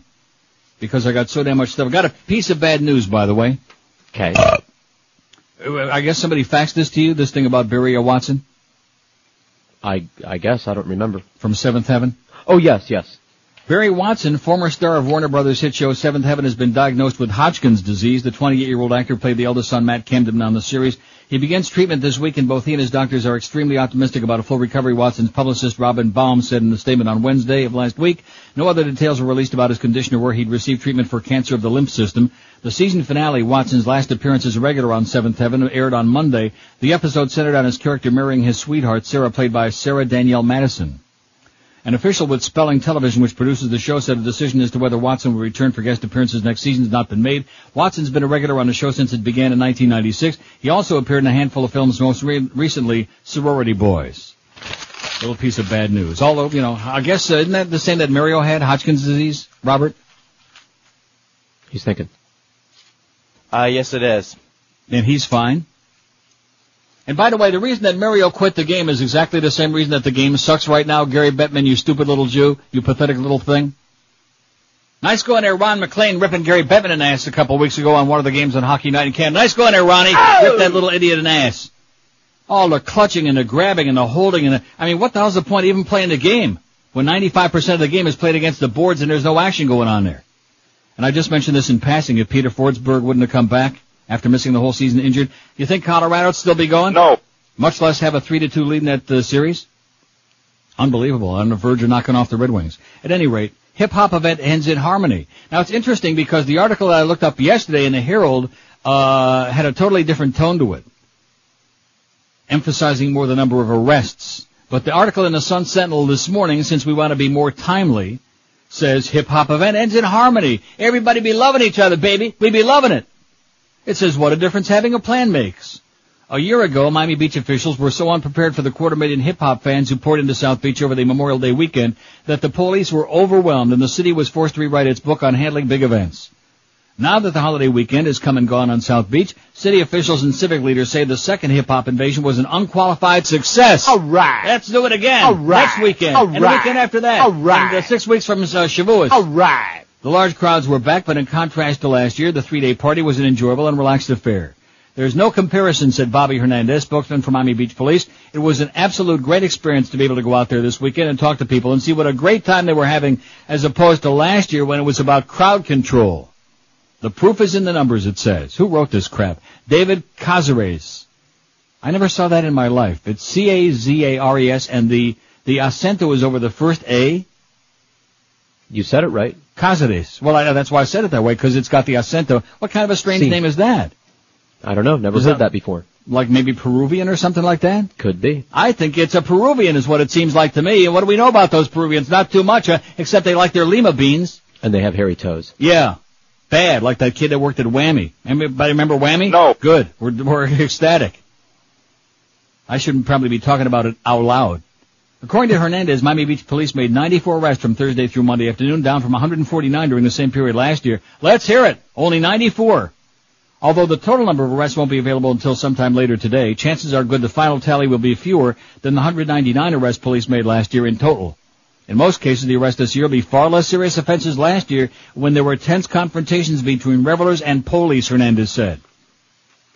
Last year, since we were so short-staffed, we couldn't enforce the minor offenses like loud music, he said. If you've got 40 guys fighting in the middle of Washington Avenue, you're not going to arrest somebody for smoking marijuana. You had to look the other way. But this year, we had enough officers to address those issues. Oh, and by the way, didn't I have it on the air or did I read it on the plane about the fact that the U.S. is cracking down there? They're threatening Canada with sanctions if they decriminalize pot? You were talking about it on the air right before you left, yes. How do you like that for a son of a bitch? This country not only continues with their repressive, archaic, idiotic, draconian laws, their drug laws, but they're also trying to put the muscle. And while I was in Amsterdam, you'd be pleased to know that the big articles in all the London papers, all the British papers, about the fact that they're like, they're just looking the other way. They're not even wasting their time writing the tickets out anymore. They're just ignoring it. You can't put everybody in jail, okay, Uncle Sam? Right here on the heels of Memorial Day, when we're supposed to be so patriotic and waving a flag about freedoms and all the people who died to keep our freedoms. What freaking freedoms? That's what we're asking, okay? Exactly. Kill that crap. What freedoms? Freedom to go to jail is what they're talking about for smoking a little goddamn wacky weed. Because the city implemented a major events plan that put 400 police... You know something? I'm in the mood for turtle ice cream, you know? Stop. It just hit me right in the middle of talking about that. See, you don't have to smoke it to get the munchies from it. Just thinking about it. It's bad stuff, kids. Just talking about that wicked weed will make you get the munchies, and you'll go run into the convenience store and buy all kinds of crap. You'll buy bunches of Ben & Jerry's fish food, and you'll be putting it in the microwave for like 34 seconds and getting it tempered to just the right consistency and sucking it down. And your blood sugar will go skyrocketing, and then someday you're going to die. In fact, I want to go on the air right here today, first day after vacation and after the holiday. I want to be on the air, the first one to tell you, beyond a shadow of a doubt, it's guaranteed. I conducted my own personal scientific study, and if you eat Ben & Jerry's ice cream, you will die someday. Guaranteed? Guaranteed. Depend on it. Like Mike Disney used to say, depend on. Boy, am I pissed off about that party radio thing. Boy, they're going to kick our ass tomorrow, you know what? And you know something? We deserve it. We deserve it. Greg Reed deserves to get his ass kicked with all the screwing around that's gone on since way back in October when he started with that first team crap. You know, when you drop a goddamn egg from an 80th-story building, how about those people that dropped that dog? Did you see that story? Yeah. I got that story. I hope I don't have time to get to it. People like that need to be shot. No questions asked. Just blow them away. Dig a hole in the ground or not, as the case may be. The weekend largely went smoothly because the city implemented a major events plan that put 400 police officers from Miami Beach and Dade County on the streets. Goodwill ambassadors made up about 200 Dade County and City Miami Beach employees patrolled the beach to give directions, help the intoxicated, and shoo people out of the streets. The city also made sure code enforcement, parking, and sanitation personnel were out in force to make sure the city didn't look like a mess by weekend's end as it did last year when the city was completely trashed, Hernandez said. Those efforts won high marks from business officials and residents, and George says, thank God there was no Ricans there. Yeah, there were. Oh, were there? Sure. That's why I said that. Now, what is it about Puerto Ricans and blacks? There seems to be this, like, especially in New York, for example, in the Bronx, I guess because they live, like, in close proximity. Yeah. Now, is that because they won't let the Puerto Ricans into Harlem, or what is that? What's the question?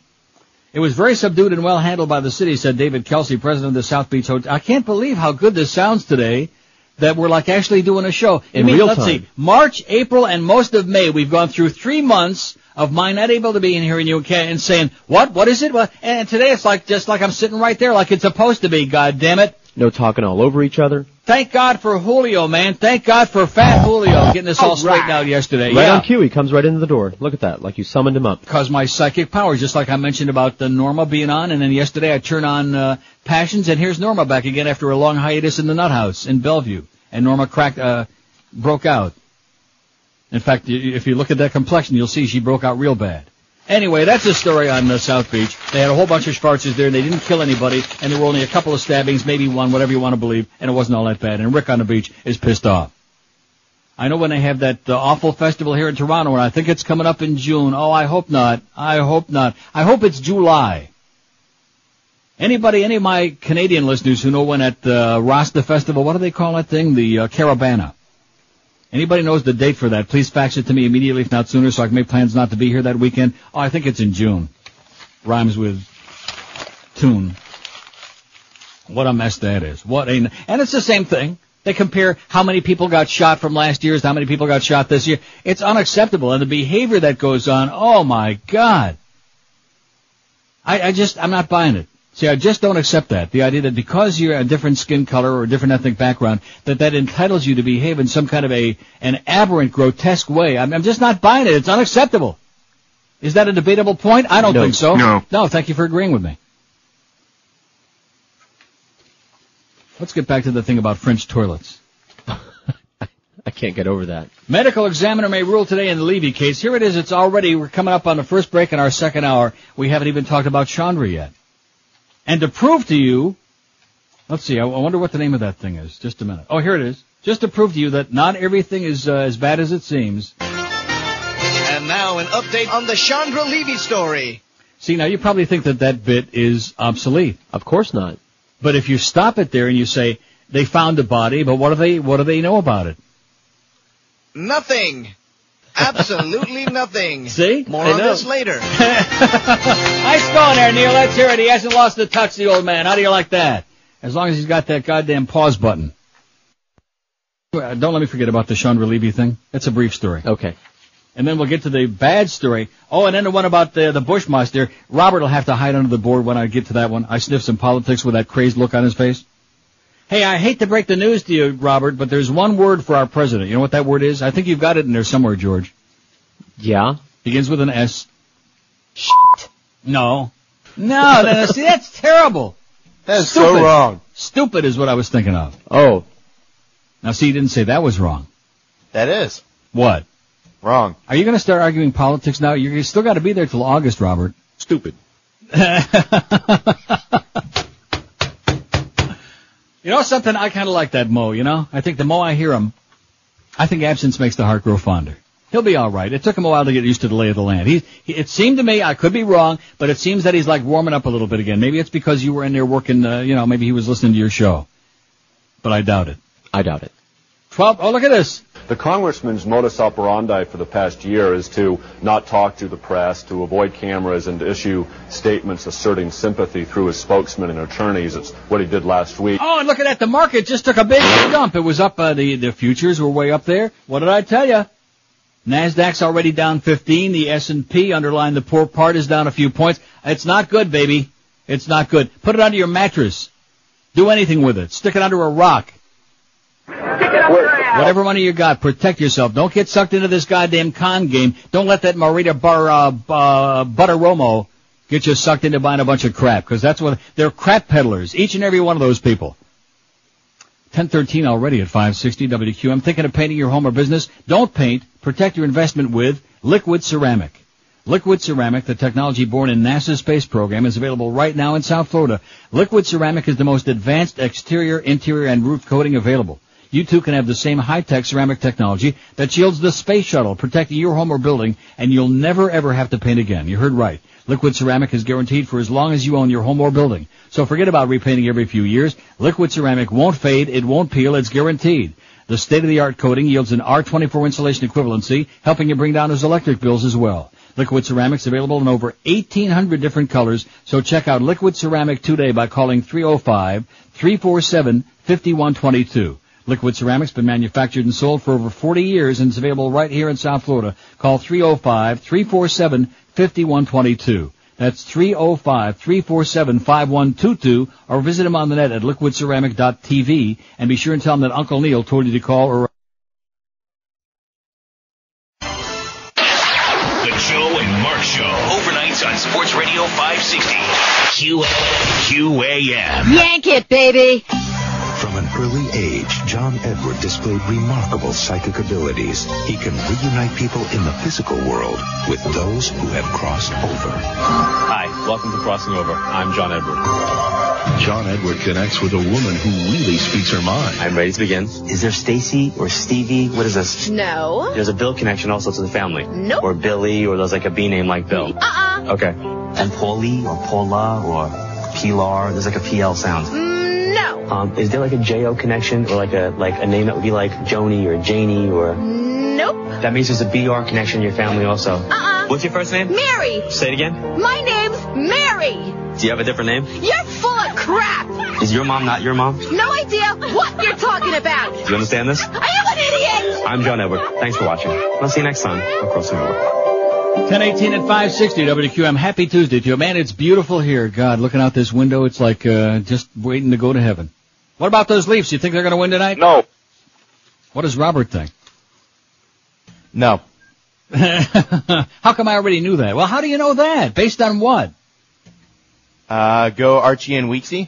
based on the fact that they've scored 5 goals in 5 games in this series, but the fact of the matter is, in spite of that, they're still in there. That's the amazing part. We got the big cigar-chopping fat coach back in there tonight, which probably isn't all that good. Get the lineup right, Pat. Get the lineup right. That'd be a good start. I love Pat Quinn, but he's a little bit, when he got that high blood sugar that's up to around 700-800 all the time. By the way, we are willing to take some spy reports about the last 7 or 8. Now, how many has it been? 7 shows. 7. That Joe and George did. And, of course, we're not going to take them on the phone because that would require taking calls, which would be cruel and unusual punishment, and even a bushlicker like Robert doesn't deserve that. So if you want to fax us, and believe me, see, a lot of people probably are holding back whatever they want to say because they figure that George will intercept their fax and he won't send it to me. George will send any and all faxes about the show to last week to right here or else. And Robert's watching with an eagle eye. What? I always do. No, you don't. I always send the faxes that rip me. I do all the time. Oh. Well, how do I know that? It's a stack.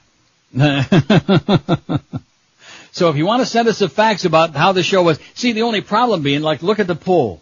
See, I can always tell because it takes about a week to get the audience back. I shouldn't probably say that, but it's true.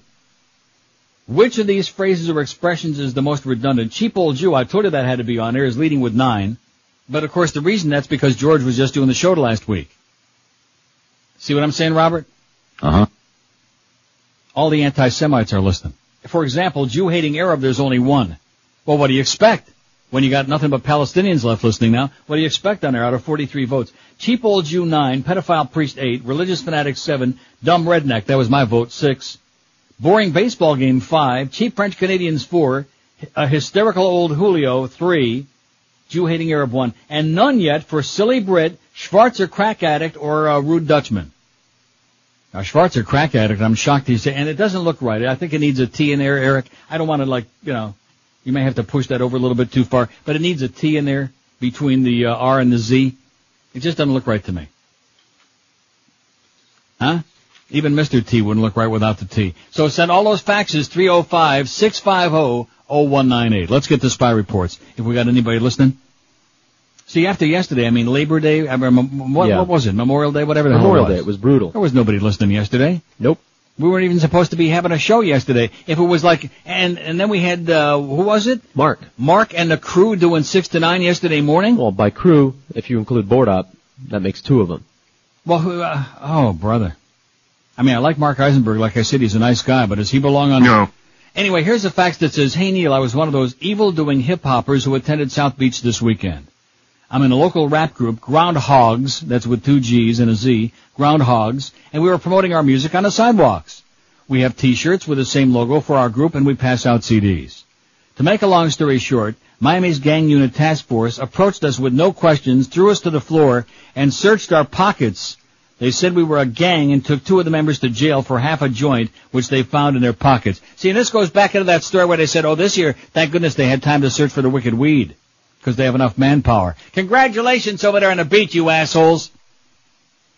It says, "With total disregard to correct procedures in arresting someone, the Miami Beach police just got 2 hard criminals off the street. Weed-smoking, terrorist-supporting rappers, F the police," signed something I can't read. The fax crapped out here at the back, which is probably just as well. I can't read his name. But his message is F the police, to which we say, all right. Right on, sweetheart. Shaking people down for a little goddamn pin joint. What the hell is wrong with you assholes? You got nothing better to do over there? You jerks? You silly people? I don't see any faxes pouring in about your performance this past week. And neither do I. Not a one? There isn't one person out there in this audience who's got any commentary on the show with George and Joe? 305-650-0198. Maybe nobody was listening. That could be it. Or maybe they all liked it so well. See, the problem is, I don't want to go into it. See, the problem is in the first few days, it's always the people who call and say, "Oh, George did such a wonderful job," which I'm sure they did. Okay, I'm sure that's fine. Maybe or not. I don't know. But then as the rest of the audience starts coming back, the people who hate you like poison, then it changes. So I probably shouldn't be asking those questions until about a week later. Follow what I'm saying? Maybe next Monday I'll take that poll. Okay. And see, how did it go? Did you listen? Did you hate it? Anti-Semitic tirades, etc., and so on. Medical examiner may rule today in Levy case. Speaking of Jews, Levy case. See, I underlined the Levy part. Up into an anti-Semitic frenzy.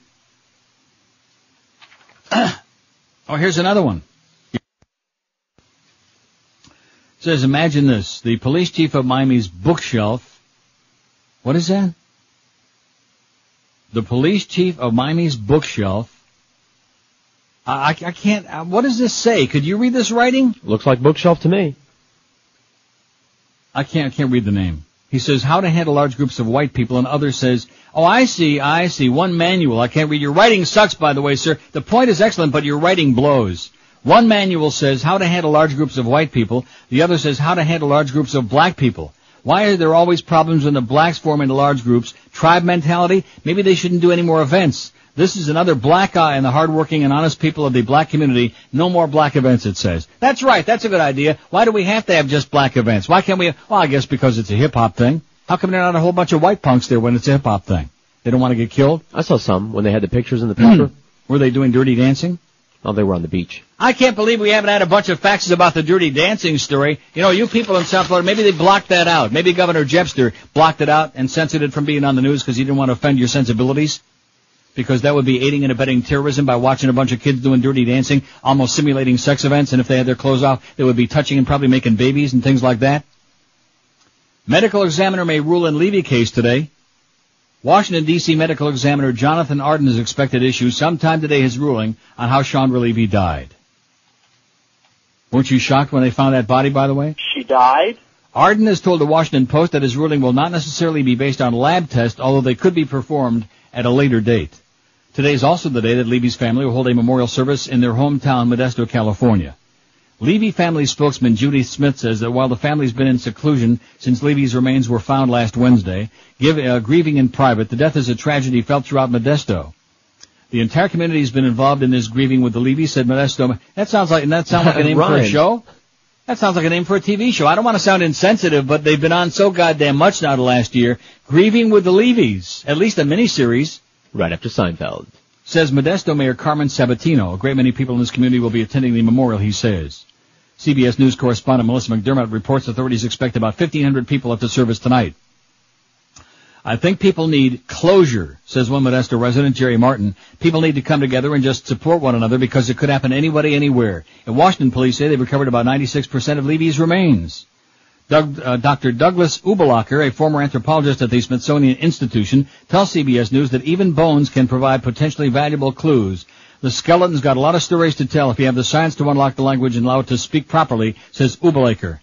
Washington Police Chief Charles Ramsey says he believes the search for evidence in Rock Creek Park, the place where Levy's remains were found, is just about over, but police are making a final sweep of the area just to be sure. They sure did a good job the first time, didn't they? Or do you think that possibly the body was moved there, huh? It's entirely possible. Yeah.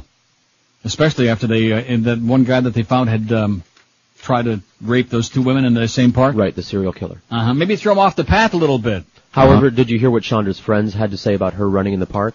No. That she would never, ever do that. That they tried repeatedly to get her to go jogging with them. Right. She hated running, hated jogging, hated and how that park. How come she was looking up the Klingel Mansion thing on that website that morning and then just happened to be going there that day? Unless perhaps somebody invited her to be there, huh? To meet her there. Inquiring minds want to know, because we're just now getting this Chandra thing all stoked up again, and you notice that all the familiar faces, including, what's the name of that lawyer, Mark something or other with a mustache, the one for Condit, his lawyer? I don't know. You know the one I'm talking about? I know who you're talking about. Oh my God, he makes me ill. I just see him and I get physically ill. What a glib, smooth-talking, obnoxious son of a bitch he is, whatever his name is. Another media whore. But at least we can have some fun with this now. 1027 at 560 WQM. If you want to have a great meal and have some fun at the same time, Armadillo Cafe is that place, and has been for a coon's age now for a long time. Armadillo Cafe is an institution in South Florida, and now they're in a great new location in the Pizza Loft Plaza, no less. 3400 South University Drive, right behind Pier 1 Imports, just south of 595 in Davie, between 595 and Griffin Road. The food at the Armadillo Cafe is unbelievable. If you haven't eaten there, what are you waiting for? They were there on Davie Road Extension for a long time, and now they're in an even better new location. Start out with an appetizer like the tequila grilled shrimp with corn cakes or the tempura island princess conch. Then order one of their terrific spinach salads with glazed pecans or the pistachio-crusted mozzarella salad with lemon basil dressing. The entrees are prepared with the best and freshest ingredients that money can buy. Try the pan-seared yellow snapper, the yellow-tailed snapper with roasted peppers, or the sea bass with sweet corn and veal glaze. Choose from dozens of other mouth-watering entrees on a big menu, and for dessert, it will knock your eyes and your socks out. Sample the Armadillo creme brulee or the warm chocolate fritters covered in hot fudge. I can't do that. I can't talk about warm chocolate fritters covered in hot fudge without starting to get a little bit of a jonesing, a need. You know what I mean? A need. Call Armadillo Cafe for reservations at 954-423-9954. That's 954-423-9954. Voted one of the best restaurants in Broward for the past 14 years in a row. And you know why they get voted that? Because they are. Armadillo Cafe is smoke-free, plenty of free parking as well as complimentary valet parking too. Check them out on the web if you like at armadillocafe.com, and be sure and tell them that Old Neil sent you by. They'll take extra good care of you. You'll eat in real style at one of the true gourmet restaurants of South. I just want to contract them in the best interests of the game. Weeknights at 10 on Sports Radio 560 QAM. Neil, God. You know, I do not support the public education system. I think it's a terrible thing for several reasons. First of all, I go into these schools and I meet teachers that are a joke. The kids don't have any of the kind of, drugs they need to, get ready for the exams. So there's a big debate. Do we try to put in more public resources to fix our schools? No. Or do we take public dollars away from the public school system and give them to, the school of the Church of the White Supremacists? Well, sure. 10:31. Thanks, Swillery. 10:31 at 560 W. And by the way, Swillery. You're gay. Well, I had that queued up, so might as well play it anyway. For the next fax, it says, so is my Piazza gay? I'd like to know. And it's signed, thank you, Brady Anderson. Isn't that cute? It says, George was great like always and needs a raise. And I noticed George faxed this to me twice. Oh, it didn't go through the first time. It was not on this end. That was not by intention. It was just an accident that it says George was great like always and needs a raise. And George just by accident happened to fax that to me twice. And by the way, okay, here's that story that I've been holding off as long as I could because I don't want to start with any depressing stuff in the beginning after a holiday. This is from the Inquirer, so you know it must be the Amos, baby. And I still can't, those pictures, oh. These pictures will make you sicker, though. They're more grotesque than even those death pictures of Harrison Klebold.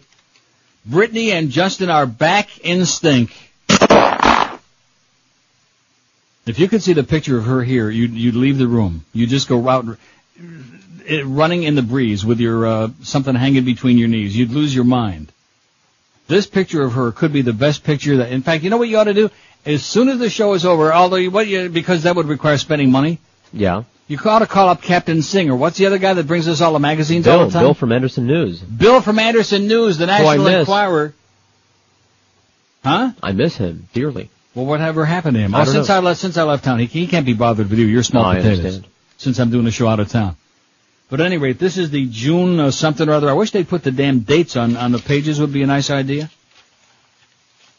It's the current issue of the National Enquirer, which they don't put the dates on the goddamn pages. I'll go by it. It's the one that's got the Columbine killers, the exclusive on the front page, with the gory, bloody pictures, with their heads lying in a pool of blood, and shotguns and all other kinds of weapons laying all around them, because that's the American effing way. It's for a bunch of gun nuts. Oh, sorry, Robert. Look at that. Surgical technique straightens curved penis. Well, that's nice. We'll save that for a little bit later on. Not one fax about, well, yeah, we had that one that licked your ass, about George and Joe doing a show. That's because after yesterday, they assume I'm on vacation again all this week. I'm sure the station's been running the usual tremendous promotional thing saying, hey, Neil's back from vacation We've been telling everybody. Well, no, but on a daily basis. But what good does that do? Oh, that's right. Nobody was listening. What about the other 90% of the audience that wasn't listening to those 7 shows? And especially yesterday. Do you think anybody was listening yesterday? No. Oh, I know for a fact they weren't. So what am I telling you? This station probably does the most piss-poor job of promoting anything. It's a freaking miracle that we have any numbers, that we have anybody listening at all. How many votes we got on a poll so far? Cheap old Jew 18. Which of these phrases or expressions is the most redundant? Cheap old Jew 18. Religious fanatic 17. Pedophile priest 13. As George's influence continues affecting the show. That's what I voted for, by the way. Dumb redneck 13. That's what I voted. Boring baseball game 10. I thought you were voting for boring baseball game. You lied. I thought about it. 8. Jew-hating Arab 5. Schwarzer crack addict has got 3 now. Hysterical old Julio 3. Silly Brit none. And rude Dutchman none. Yeah, rude Dutchman is definitely redundant. Anyway, here's the bad news. Oops, they're doing it again. Seriously, this picture of her is... I'm sure she's got a lot of makeup on in this picture. It's obvious. But she looks to be the perfect specimen of human femininity. Of the human female species. And, of course, he, on the other hand, looks like crap. Yeah. He looks just like what he always looks like. Crap. Pure, unadulterated crap. Justin Tinkerbell. This is what crap, looks like. Crap on two legs. Now, I realize looks aren't everything. Maybe he's got this gigantic, multicolored penis. I don't know. Maybe there's something there that doesn't meet the eye. Maybe he's got a sparkling personality because, number one, he don't look good, and number two, he can't sing. Maybe they share that in common. Neither one of them can sing for crap. But at least she looks great. Don't let me forget, tomorrow I want a critique on this picture of Britney Spears. Here's a fax from Tom. It says, Ray, Herald front page, Bush photo proves there's no afterlife because these fallen heroes would have never allowed this phony photo op. Okay. Okay, Tom, whatever you say. Still not one fax about George and Joe. Not one. Nope. Zero. None. No commentary. What does that tell you? We may have to take calls on this. Oops, they're doing it again. Britney Spears and Justin Tinkerbell are back in sync after a pregnancy scare temporarily tore the longtime couple apart. And sources say the real reason Justin broke up with Britney was that the pregnancy scare caused her to stop having sex with Justin, and their red-hot romance turned ice-cold. Well, if she thought she was pregnant, isn't that like a little bit too late to stop?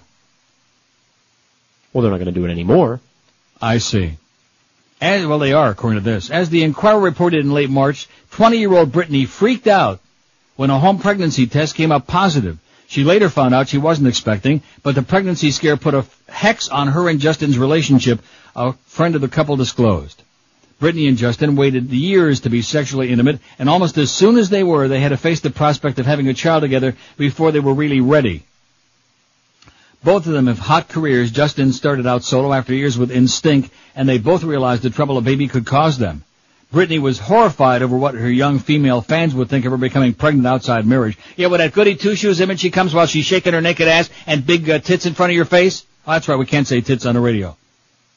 Her whole image is built on her sex appeal and her would-be availability to her millions of boy fans. If she became a mom, her career would be kaput, and so would the healthy moral image she's projected for years. The healthy moral image. I'll agree with the healthy part. She's a slut, is what she is. All right. Talk of a baby froze them, and they stopped sleeping together while they dealt with the issue. And with their sex life at a standstill, Justin dumped her ass, and the rest of her too. Can you believe that? He dumped her. You ready for that? Yeah. I believe it. Oh, and there's a picture in the upper right-hand corner of them like lying on a beach. And if you think he's ugly with his clothes on, he's got like tattoos. He's got a big like iron cross on his shoulder. He's got a tattoo. I'm telling you, man, 14 pounds of cow excrement look better than Justin Tinkerbell. Said another source, Britney was so afraid of getting pregnant that she was avoiding making love altogether, and that's when a frustrated Justin decided they needed a break from each other because he was horny and wanted to get laid. When in doubt, somebody put out. After the split, Justin, 21, hooked up with dancer Jenna Dewan, who performed with Instinct at the Grammy Awards in February and began hitting the strip clubs. Meanwhile, Britney struck up a brief relationship with her own dancer, curly-haired Brian Friedman. Oh, that's not that little faggot, is it? That little Tinkerbell one? Maybe she's into Tinkerbells. And also hit the party scene hard. She hit it hard. Britney was spotted at trendy LA nightclubs like Las Palmas, guzzling glasses of Dom Perignon champagne and dancing with groups of guys, said the source. Kind of like Zombie Charity on Passions. She took their phone numbers down as if she was taking applications for potential dates. The partying started to get too wild, too out of control. She was trying to drown her sorrows, but it obviously didn't work. So in other words, she was afraid she was going to get knocked up by Justin, but she figured the gangbangs would be safe. She simply couldn't get Justin out of her mind or her heart. Britney finally realized that she and Justin had to get back together, and to do that she'd have to get over her fear of intimacy. The friend revealed Britney did a lot of soul-searching, and Justin did as well, but Britney was the one who finally reached out. She started calling Justin out on the pretext of finding out about the home they'd shared or what friends were up to. What she really wanted was to tell Justin she loved him and wanted to get back together. That's what Justin wanted too, but pride prevented him from coming right out and saying it, or from coming out. Slowly, over a few weeks of long calls, they both opened up their hearts and confessed how truly lonely they were without each other and how much they wanted to be a couple again. Britney told Justin she'd gotten over her fear of intimacy and just wanted him back in her arms. Justin agreed they got back together, but their busy schedules hardly allow any time to be in the same city. That could cause the reunion to fall apart yet again. Anybody believe in this? No. Anybody buying it? No. Anybody think he's got a penis? No. Okay. Glad to hear that. Boy. The lengths that they go to spin doctors, the Hollywood spin doctors, the showbiz spin doctors, to make up these stories. She wouldn't touch that thing with your hand, I'll guarantee you. 20 before 11 at 560 WQAM. Has Julio, are we still doing the cutout, by the way? Yes. Oh, that's depressing, because otherwise it's so magnificent. So I think there's something to be learned here, boys and girls. This show is living proof, in case you haven't noticed, that nothing is perfect. This is as close to perfection as you'll get, but it just goes to show you that even though we're on the same wavelength now, we still have to have like a little bit of technical, because that's the Beasley effing way. And without it, somebody might think they're listening to the wrong station. Hey, if you're ready to get in shape for the summer like the Beast, now don't go to some fancy, restaurant where you're going to get sick like the Beast did. He made one. He fell off the wagon and now he got punished for it. Big time. But the Beast has lost about 30 pounds with Balance for Life, and you can do the same. In fact, when I'm coming home very soon, they're going to be sending me my little black sack, and that's one of the few things I'm looking forward to coming back in South Florida for a few days, is getting the little black sack, because it takes all the guesswork out of losing weight. They've done all the work for you. The Zone Diet by Dr. Barry Sears. It's very effective, very complicated too. But ahead of time, all you have to do is choose between 2 alternatives for each meal at each day you're on a program, and that's it. Those are the only choices you make. You don't have to count carbohydrates. You don't have to count calories. You don't have to do any shopping at all. Because all your meals, 3 hormonally balanced gourmet meals, 2 delicious snacks, even a 16-ounce bottled water, are in your little black sack. And they deliver from Balance for Life, your little black sack, right to your door by 6 o'clock every morning, to your work, to your home, wherever you are. So if you really want to lose some weight, get with a real controlled and proven weight loss, eat healthy lifestyle, get in shape for summer starting right now with Balance for Life, because it really and truly works. And like I've been telling you, the food is delicious too. Pretty soon you'll look almost as good as the Beast. Call Balance for Life at 954-568-3229. That's 954-568-3229, or check them out on the wicked web at balanceforlife.com. The big dog is back. Don't miss Joe Rose. Saturday middays here on Sports Radio 560 QAM. Gay.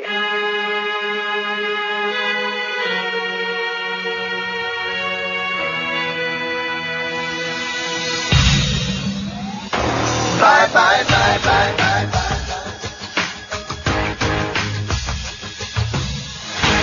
I'm doing her, that's right, just about every day and night, 'cause Britney's young and tight. Hey, baby, come on.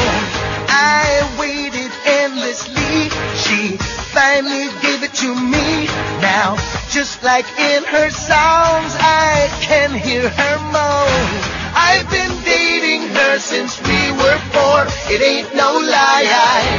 I was the first to go through that door. It's come by. It's about time everybody knew.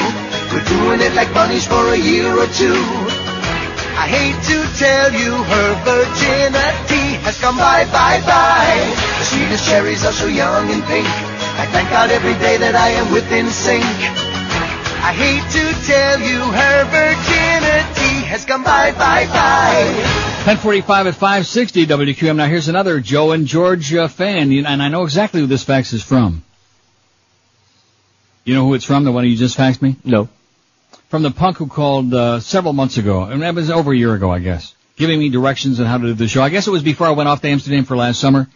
And it was a few weeks ahead of time, and he was saying, oh, just leave right now, because what you need to do is a lot more heterosexual sex. He was giving me a whole list of things that I should be talking about, because the Neil Rogers show isn't about in other words, he was going to make the show based on what he wanted to hear about, not on what the show was. Oh. And now he faxes, which I'm sure it's the same asshole. George and Joe rule. Finally, there were some good topics for a week. Get them on full-time. End gay banter. Go George and Joe. End gay banter. Who's he? Who's what? Gay banter. He starts Monday. And just on the heels of that, end the gay banter, and I'm not making this up, here's the next fax from Frank.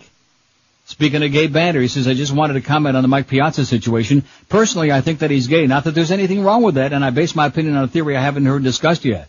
Now, did you discuss the Mike Piazza situation? For 27 hours straight, this station was talking about gay athletes. Does it matter? Do you care? Et cetera, and so on. Really? Yeah. Boy, that's so out of character with that station, which usually is in such a deep in the closet pretending that it doesn't exist. That's a shock. Well, that's, you know what that sounds like to me? Gay banter. And so it was. How do you like that? Well, don't be pointing the finger at this old fag, okay? I wasn't even in the goddamn country and there's all this gay banter going on. Anyway, Frank goes on to say, I think the proof is in Piazza's refusing to move to first base. How does that prove that he's gay? Not that there's anything wrong with that, you ask. In typical male-male relationships, there aren't any infielders or outfielders. There's only a pitcher and a catcher. Good point, Frank. But too much goddamn gay banter. Cut it out. God damn it. So you see, George hasn't sent me one critical fact. That's here not we true. go. I sent you one. All from right, that, just relax, guy. relax. I just reached back and got it. I sent you that before the other two, as a matter of fact. Well, it didn't come out that way, okay? I can't be responsible for the order in which the faxes come through my machine, okay? My favorite Mumble boy. Professional. Yeah, exactly, that guy. I've sent you his faxes before all Rack. the time. Rack. Yeah. What kind of a name is that, Rack? But he does make a good point. Made up, although you know something, you don't mumble faxing nearly from the as much. West Well, I can understand what you're saying now that they're on the same audio wavelength here. I think the connection is different. Yeah, because Both we went ways. on to a different. I just told you that before the show that we had to go to a different frequency or whatever the hell. And I think Julio the had me problem do before was the feed that you were getting back from this way was just really low, not to mention bad. That's right. Not only was it low, but it was also like there was a split-second delay on it. Believe me. Oh, I know that. Drove me nuts. Well, there you go. So now we've got rid of that, and the fact that there's a little bit of a drop out of it. Then, see, you're not going to know. I'm going to start faking it, baby. Of course, you ought to be used to that. I am. Spy report. Mumble Boy still sucks, says Rack in Miami, who's a chronic George hater. It says, okay, so you put Joe C. on a radio. Excellent choice. He does a fine show. Hopefully he'll be the permanent replacement when you're out. But the Jew hater never shuts up. If Joe is supposed to do the show, all you hear is the pothead jumping in the whole show and mumbling away. Try this. When Joe does his show, please tell George not to speak at all. Don't speak at all, George. I'll be happy to. I'm sorry to have to punish your ratings because of the spick, but see, this guy, I will not fill you in my diary, my friends that I'm filling in also, until you shut up the wretched spick. We're not playing that game, okay? We're not holding, we already got Greg Reed holding George hostage. We're not having listeners holding him hostage, okay? If you like the Neil Rogers show, you'll fill it out. And in addition to which, you already admit that you were listening. Rack. Doesn't miss a minute. Yeah. Love your show and would listen to Joe C. if Spickboy would shut his mouth. So you were listening, but you're going to punish me by trying to punish George. Rack up your ass, baby. Take your diary and wipe your ass with it. Here's another one. Every time you go on vacation, I change the station. There is no substitute for you, period. Absolutely correct, sir. Welcome back. Please play the Penthouse Guccione bit. Oh, what the hell is that? I don't even remember. Oh, it's on one of these from, maybe I'll get around to it, maybe I won't. I haven't even got to the thing here. I sniffed some politics with this picture of the Bushmeister who was just on the verge of losing it. I don't want to get Robert all bent out of shape. Anybody bringing you guys lunch today? No, I have my Balance for Life sack, and I think Robert inherited beasts. Because he's not here. Well, how do you like that? One of the... Yeah, I got the beast sack. Anything good in there? Everything good. Very good. Oh, how do you like that? Probably even kosher, too. Wow. Anyway, can I do the thing about George Bush here and stop with this? How's our poll coming, by the way? Which of these phrases or expressions is the most redundant? If you don't know what redundant is, don't waste our time on our poll, okay? Bug off. Go to the Bill O'Reilly poll. About Dirty Dancing. We didn't get one. There's not one fax. There isn't one person out there who saw that story about the high school proms. It was in several different cities. Certainly not Miami. Look at that. The Dow's down almost 100 points. Are you ready for that? Huh? All right. Oh, I feel so much better. Not that I want you people out there who still got all your money in there to lose any more money, but, you know, better late than ever. That's all I can say, and it's no laughing matter. Money that Mitch Hirsch cost me in like an interest-free, just into under a mattress somewhere. Then you wouldn't have to worry about being the scapegoat every time Greg Reed gets a bug up his ass. And when you tell me that he had the chutzpah to come in there and was giving you a song and a dance about something while I was gone, that to me is astonishing. That's shocking. Because even if you walked into a shopping mall anywhere in South Florida, even people who don't listen to the show, they know one thing. Greg hates you. Right, you being George. They all know that. Anyway, Cheap Old Jew 24. Thank God I put that on there. Religious Fanatic 22. See, this is what we're left with after George and Joe do the show for 7 days. A bunch of anti-Semites. Didn't come up once, by the way, even though somebody tried. What's that? You know. Oh, by the way, they had a bunch more terrorist attacks, and Israel is moving the tanks back in. There's a big campaign to increase the population of the settlements, too. The whole thing just goes round and around. It's like a dog chasing its tail. They keep building more settlements, and they keep blowing up more suicide bombers, and the tanks keep moving back in again. And it just, what's the point? I say let them all kill each other. I'm sick of it already. We got to worry about money. We got bigger fish to fry. We got goddamn India and Pakistan over there. Oh, and speaking of Pakistan, see, I saved the depressing news till a little later in the show. I don't want to get too heavy early in the program after a holiday weekend. From the Sunday Times of London about how we're treating the al-Qaeda down there in Gitmo like it's a fraternity, like it's a goddamn nightclub down there. They're getting pina coladas. Yeah, rum and Pingas Coke. Coladas. Taliban and al-Qaeda believe plotting within Pakistan. All those leaders that we were supposedly to have killed, but we haven't, as many as 1,000 of them, are now getting together in Pakistan, getting ready to get all geared up and start all over again. But in the meantime, our vice president, old Dick, that'd be a good poll question to take someday. Who's got a weaker heart, Pat Quinn or Dick Cheney? Anyway, cheap old Jew 25, religious fanatic 22, dumb redneck 20, pedophile priest and boring baseball game 14 apiece. Baseball is boring, even though we hear a lot about it on this radio station. It's very, very sad. Very, very sad. It's only like, what is it, a game and a half out of first place because that division is so mediocre? Because you've got rampant mediocrity. And what do you expect when the team in first place got, gay players on it? Alleged. What's the other one? Cheap French Canadian 12, Jew-hating Arab 8, hysterical old Julio 8, Schwarzer crack addict 7, and none for rude Dutchman or silly Brit. How do you like that? Let's hear it. No silly Brits. Panel finds deception in case of missing girl. Now let me ask you before we go on to that, what were some of the great topics that you discussed besides heterosexual sex? Because already my mother told me that you talked about sex one day. We did? That's what she said. What do you guess George talked about the first day? Sex. Sex. That's all he talks about is sex. He's such a pervert. You ever see such a person like him? Sex.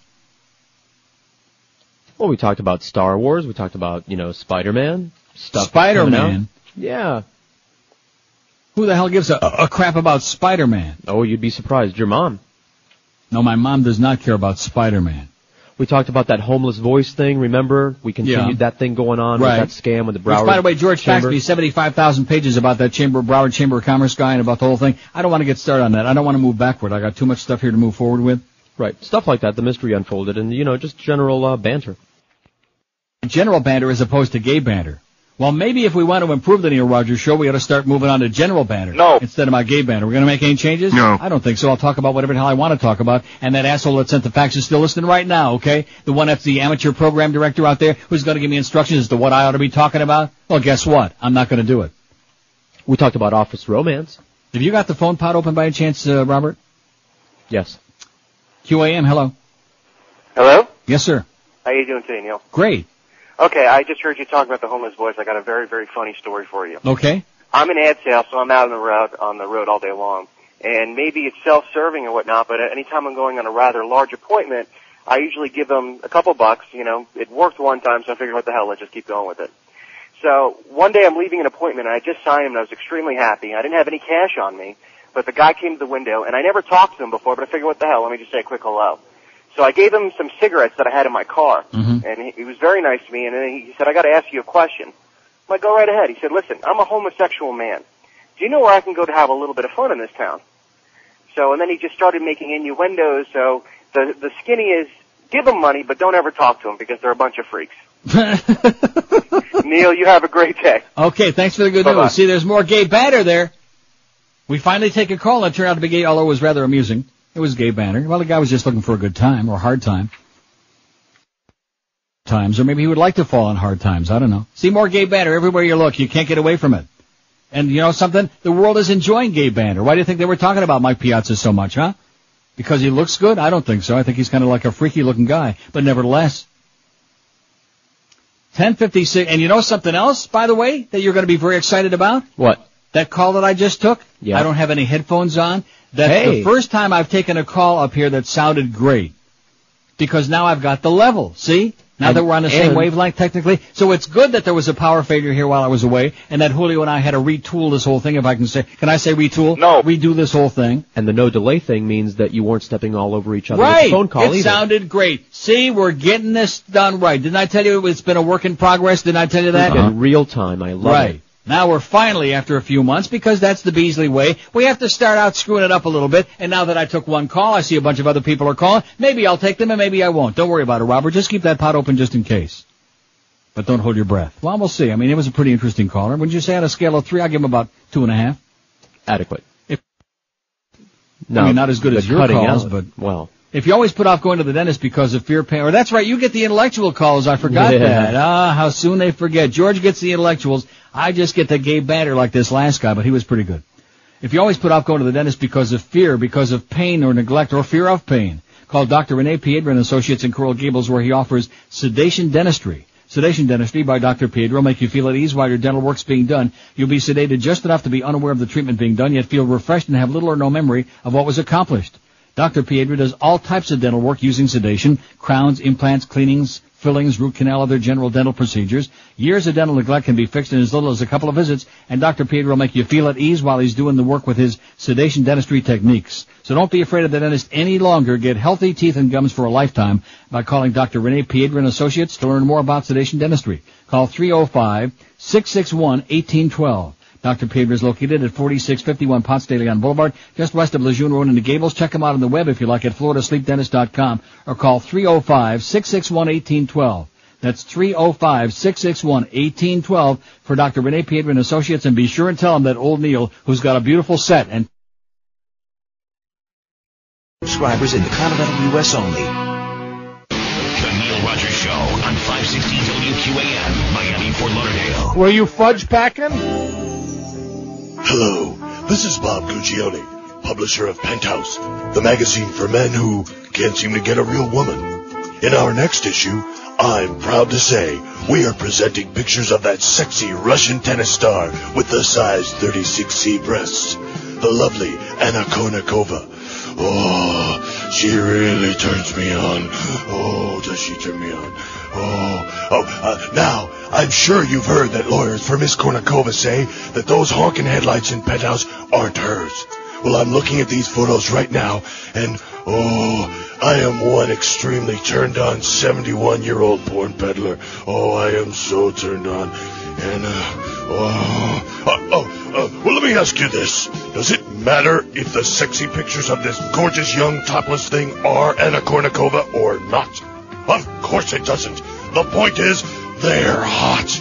Oh, God, they're so hot.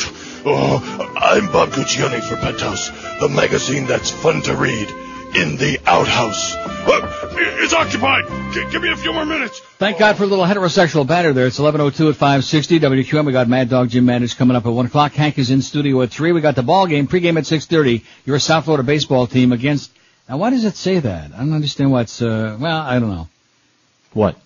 No, it's just the way that the schedule is. Usually it's the Reds. The visiting team would be on their first, but I'm getting picky. The game is at the PP Park, okay? They're home after the 5-9 road trip.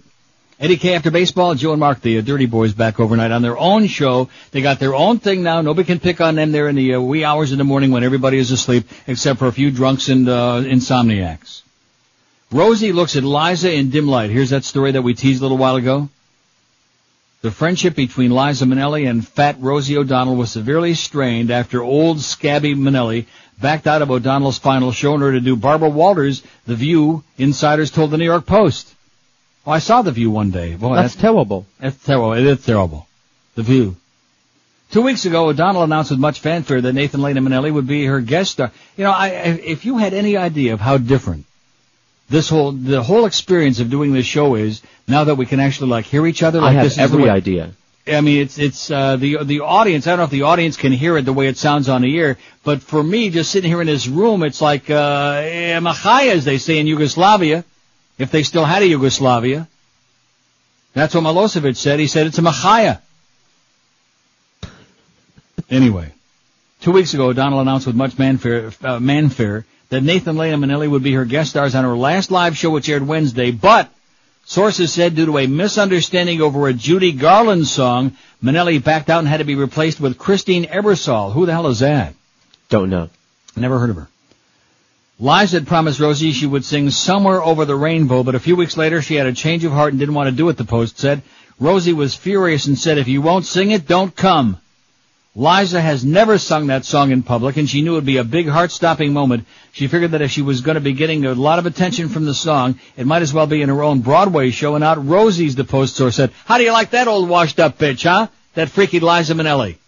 Seems to me those two, that's a match made in heaven. Fat, bull-like Rosie O'Donnell and that fag-hag Liza. I think she ought to be singing Somewhere Over the Rainbow because, you know, she's got that same neurotic thing that Judy Garland had without the talent. See, Judy Garland had the talent, but she always seemed like she was on the verge of a nervous breakdown, and that's because she always was. Like every note could be her last, you know, like she would just crumble and fall down like Boo Shambi right there on the stage. Think the pills had anything to do with that? Might have had a little bit, and maybe the booze might have had a little bit to do with it. But and couldn't sing her way out of a paper sack, but also has that same, you know what I'm talking about, that same sound? Yeah. Like she's ready to like fall apart on a given moment. Kind of like our general manager. Panel finds deception in case of missing girl. A major scandal is once again Jeb Bush and the state of Florida show their absolute total ineptitude. Too bad the Democratic Party doesn't have a candidate who has a Chinaman's chance in hell of winning even a fixed election in Florida where fixed elections are now becoming a specialty. They still couldn't do it. The disappearance of that 5-year-old little girl went unnoticed for 15 months because 2 low-level state workers and her caretakers deceived the state's child welfare system, a review panel has concluded. The committee said the workers and 2 sisters submitted paperwork that falsely indicated Rillia Wilson was in the sisters' care and was being visited regularly by child welfare workers. I'd sure like to see the workers and their sisters, you know what? I'd sure like to take a puke at who they are. There was fraud perpetrated here, said Sarah Harold, no relation to the newspaper, because this is from the Washington Post. The child welfare expert on the 4-member panel, the group reviewed a 26-page draft report which is being presented today to Governor Jeb Bush, who appointed the panel. The panel did not recommend the removal of Children and Family Secretary Kathleen Kearney or the agency's top administrator, but it said agency shortcomings need to be addressed. It's scandalous. Rillia was an infant when she was taken by the state from her homeless, crack-addicted mother. The child was placed in the custody of Pamela Graham in April of 2000, went to live in the home of her sister, Geraldine Graham. Geraldine Graham said in April that a department worker took Rillia from her home in January 2001. But Rillia's caseworker, Deborah Muskelly, filed a court report in August of 2001, indicating she had recently visited Rillia. Muskelly and her supervisor, Willie Harris, quit in March amid criticism of the way they handled an unrelated case. Also in March, Geraldine Graham filed for food stamps on behalf of Rillia. She had also sought food stamps and other government services for Rillia between January 2001 and March. Kearney, who's called the girl's disappearance an isolated incident, said the agency made mistakes. The draft report suggested 30 changes, including photographing children every 3 months and having them come to court every 6 months. So I've been going all of this time. Any sign of Rillia? No. Anybody got any idea where she is? No. Do we know if she's dead or alive? No. Now, Howard Feynman's column in what's last week's, May 27th Newsweek. And here's a picture of Robert's president with that same bewildered look on his puss, although an angry, bewildered look.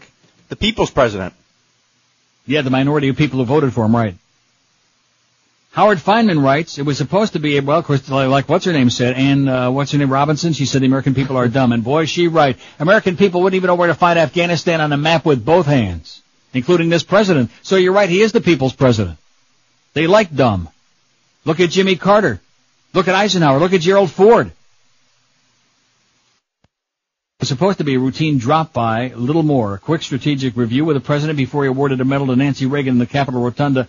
But by the time George W. Bush arrived at a private gathering of Republican senators in the Mansfield Room, a vicious political war had erupted on the Hill, ignited by the disclosure that he had been warned last August about the possibility of al-Qaeda hijackings in the U.S. A suddenly embattled president felt the need to talk tough at length behind closed doors. No question when he walked into the room he was shaken, one senator later said. What followed, according to several sources who were in the room last Thursday afternoon, was a jut-jawed, disjointed discourse with a tinge of diatribe and a crescendo of podium pounding. The president dismissed questions about his administration's counterterrorism actions or lack of them before September the 11th as mere Democratic partisanship. I sniffed some politics in the air, he scoffed. Asked about the Middle East, he recounted with a blunt Oval Office conversation with Ariel Sharon. He said he'd asked the Israeli leader if he really hated Yasser Arafat. Sharon had answered yes, according to the president. I looked him straight in the eye and said, well, are you going to kill him? Sharon said no, to which the president said he'd replied, that's good. Bush was just getting warmed up. Now you guys really got me going, he said. He threatened to block the entire defense bill if it contained money for the controversial and costly Crusader artillery system. I mean it, I'll veto it, he said tersely, glancing at Senator Don Nichols of Oklahoma, where Crusader would be built. Bush ended with an attack on North Korean dictator Kim Jong-il. He's starving his own people, Bush said, and imprisoning intellectuals in a gulag half the size of Austin. The president called him a pygmy and compared him to a spoiled child at a dinner table. Stunned senators didn't know quite what to make of the performance. It was like in church when the sermon goes on too long and you're not sure what the point is, one told Newsweek. Nobody dared to even look at anybody else. If Bush seemed unsure of his bearings, he had reason to be. After 8 months of political calm, the war on terror abroad has turned into an uncivil war at home. Until last week, the Capitol was full of urgent but murky bureaucratic debates about terrorism information. Now suddenly, Democrats, investigators, and the news media were asking the hoary Nixonian questions. What did the president know and when did he know it? And they were asking new but equally dramatic ones. With a year's worth of scattered but numerous hints of al-Qaeda's emerging suicide strategy, why didn't Bush know more? And why weren't people told after September 11th what the administration knew before that fateful day? In this new question time, what is that? New question time? Bush has the benefit of a bond with the American people, who for the most part seem to hope that he'll succeed. In the new Newsweek poll, his approval rating is 73%, still a lofty number, yet voters are highly critical of other parts of his administration, the CIA, the FBI, and his own security team. By a 55 to 38% margin, they think the administration should have issued a public hijacking warning before September 11th. By a 68 to 24% margin, they want a congressional investigation of intelligence failures, and voter skepticism even extends to Bush on one crucial subject. Asked if he has done all he should have with the pre-9/11 warnings, voters said yes, but only by a margin of 48 to 39%.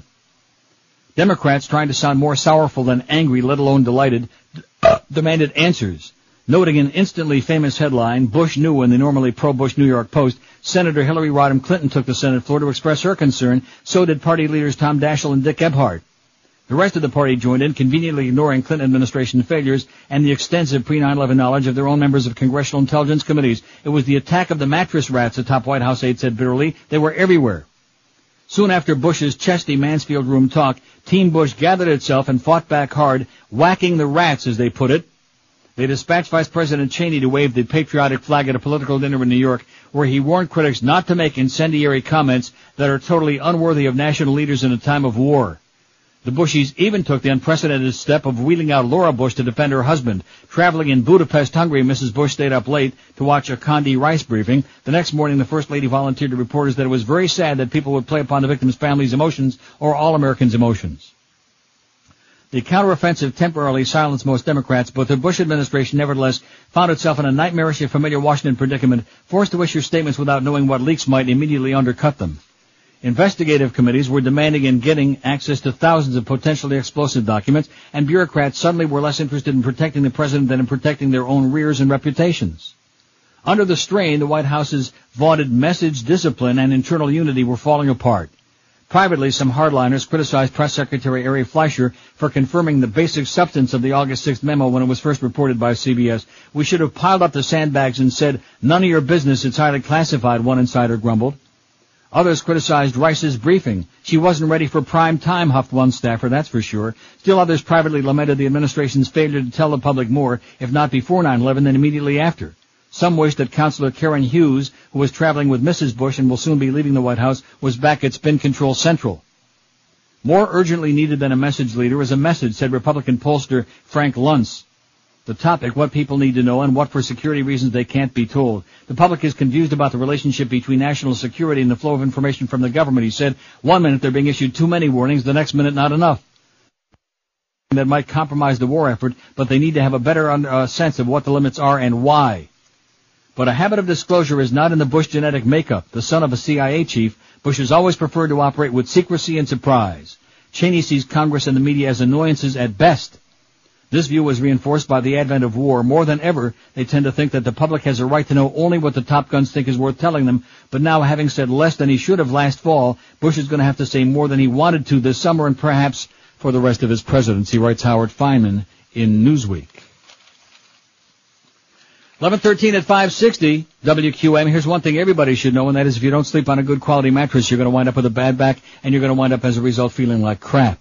Where do you get a good mattress? Well, you can go to a bedding or department store and pay through the nose. You can waste a lot of time and gas and money. Or you can do the smart thing like I've been doing for years. Just sit right on your lazy fat ass and make one easy call to our good friends at Dial-A-Mattress. 1-800-Mattress. 1-800-MATTRES. You'll be instantly connected to an expert vetting consultant whose only job is to hook you up with the best brand name mattress under the sun at an unbeatable price. And we're talking the top brands in the world. Serta, Sealy, Simmons, and King Coil. And when you call Dial a Mattress at 1-800-MATTRESS, you pick the day and the 2-hour window for delivery 7 days a week. In other words, when it's convenient for you, any 2-hour window, like between 1 and 3, 2 and 4, 3 and 5, etc. and so on. And don't forget, when you do business with Dial a Mattress, you also get a 30-day in-home comfort guarantee, so you can test the mattress the right way, the smart way, by sleeping on it. So if you want a great night's sleep for years and months to come, or is it the other way around, call Dial a Mattress today. They'll be there knocking on your door in no time at all. Call 1-800-MATTRESS, 1-800-MATTRES, or check them out on the web. Weekday mornings from 6 to 9 on Sports Radio 560. You know what I mean? Yeah. Huh? Yeah. Huh? Yeah. QAM. Hey, hang this up, baby. For a taste that can't be beat, serve up a tasty treat with Uncle Ben's Condoleezza rice. Well, woman, I sure is hungry now. What's on the blue plate for tonight, baby? Pull up a chair and sit right down. I'm gonna put something good in your mouth. Buttered beans and a heaping bowl of Condoleezza rice. This tastes like all now I can't eat. That's 'cause it's grown in the Middle East. Now get a spoiled Condoleezza. What do? Oh, honey, it ain't you. All you gotta do is watch how I move. Well, Sister Candy,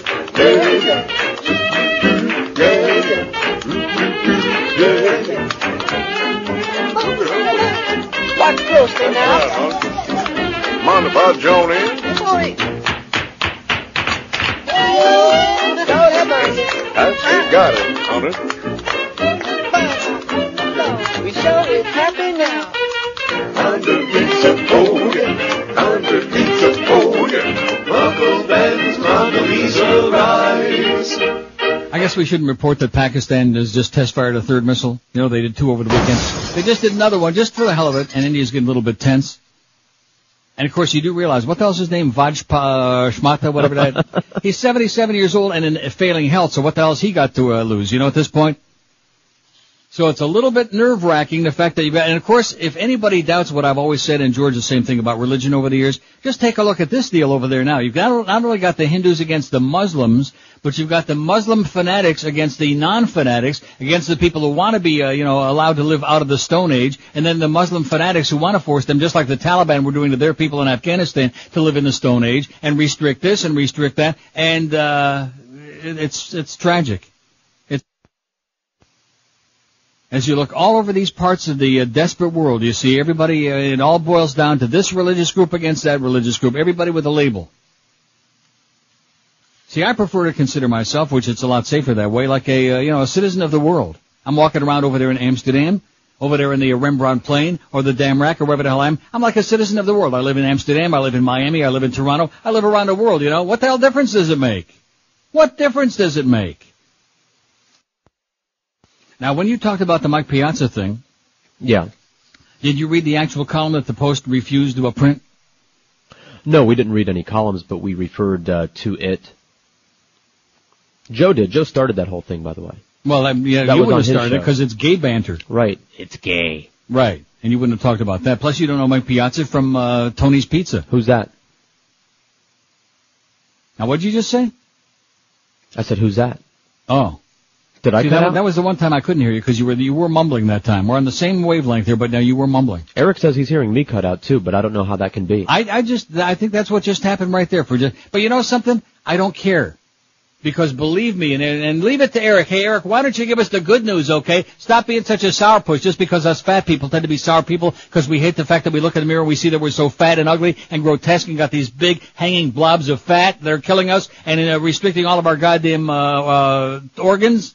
And there's nothing worse than having a restricted organ. Especially at the goddamn senior prom. Still got no response about that. Did we get any calls about that? I don't think anybody down here saw any of those of the video that you're talking about, which I wish I could see. God, you'd have gone nuts.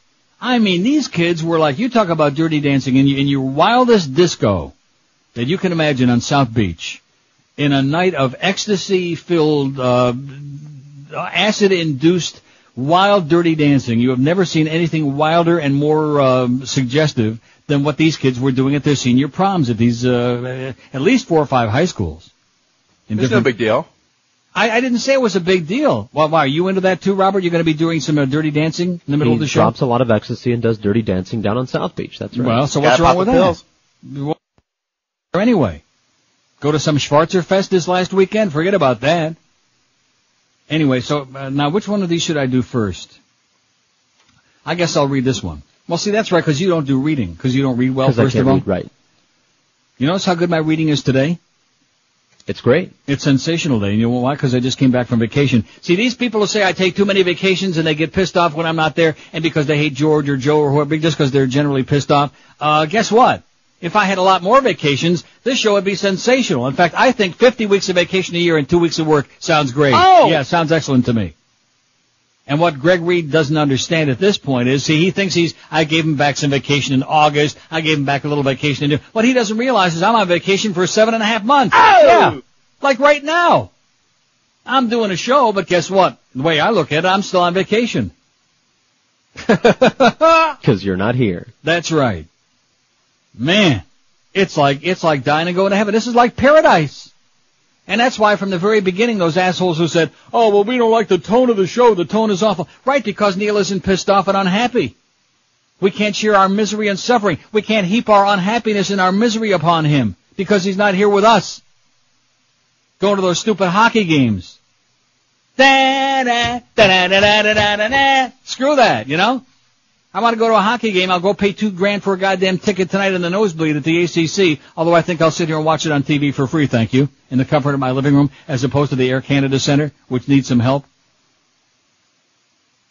I'll tell you one thing, and I don't care what anybody tells me, you can't complain about the atmosphere in the Air Canada Center because there isn't any. But you got to understand, these athletes, they got to make their millions and millions, and we got to pay, make a hell of a lot more money so Steve Stavro can afford to pay Cujo and bring him back next year, which he damn well better do it, and Matt Sundin, and all these other goyim. We got to pay them the big bucks. Anyway, what was I just talking about? The fact that I feel so good after a great vacation in Amsterdam, and you were trying to pick on vacation. One article and another. John Altavilla writes. Now, what is this from? Oh, this is from the Hartford Courant. This is May 23rd. Now, what's the date? The 20th. So this is last Tuesday. This all happened just a few days ago, which is why Rimmer called me up breathlessly about this story, and then, of course, giving me a song and dance about how George spent half the show talking about his battle with Greg Reed and about Mo and this and that, which, of course, was just slightly exaggerated. A tad. Yeah. Get a life, Rimmer. In fact, you know something? My best suggestion to Rimmer is this. Burn your radio. Right now. Right in the middle of my show. You know, you don't get any diaries anyway. Plus, we got that one guy that don't want to put me down because he hates George. Anyway, John, whatever this guy's name is, current staff writer, writes, the sight of Mike Piazza denying unsubstantiated rumors that he's gay seemed to make everyone uncomfortable Tuesday in Philadelphia, and the squirming hasn't stopped. He's squirming as the gay batter continues. You're gay.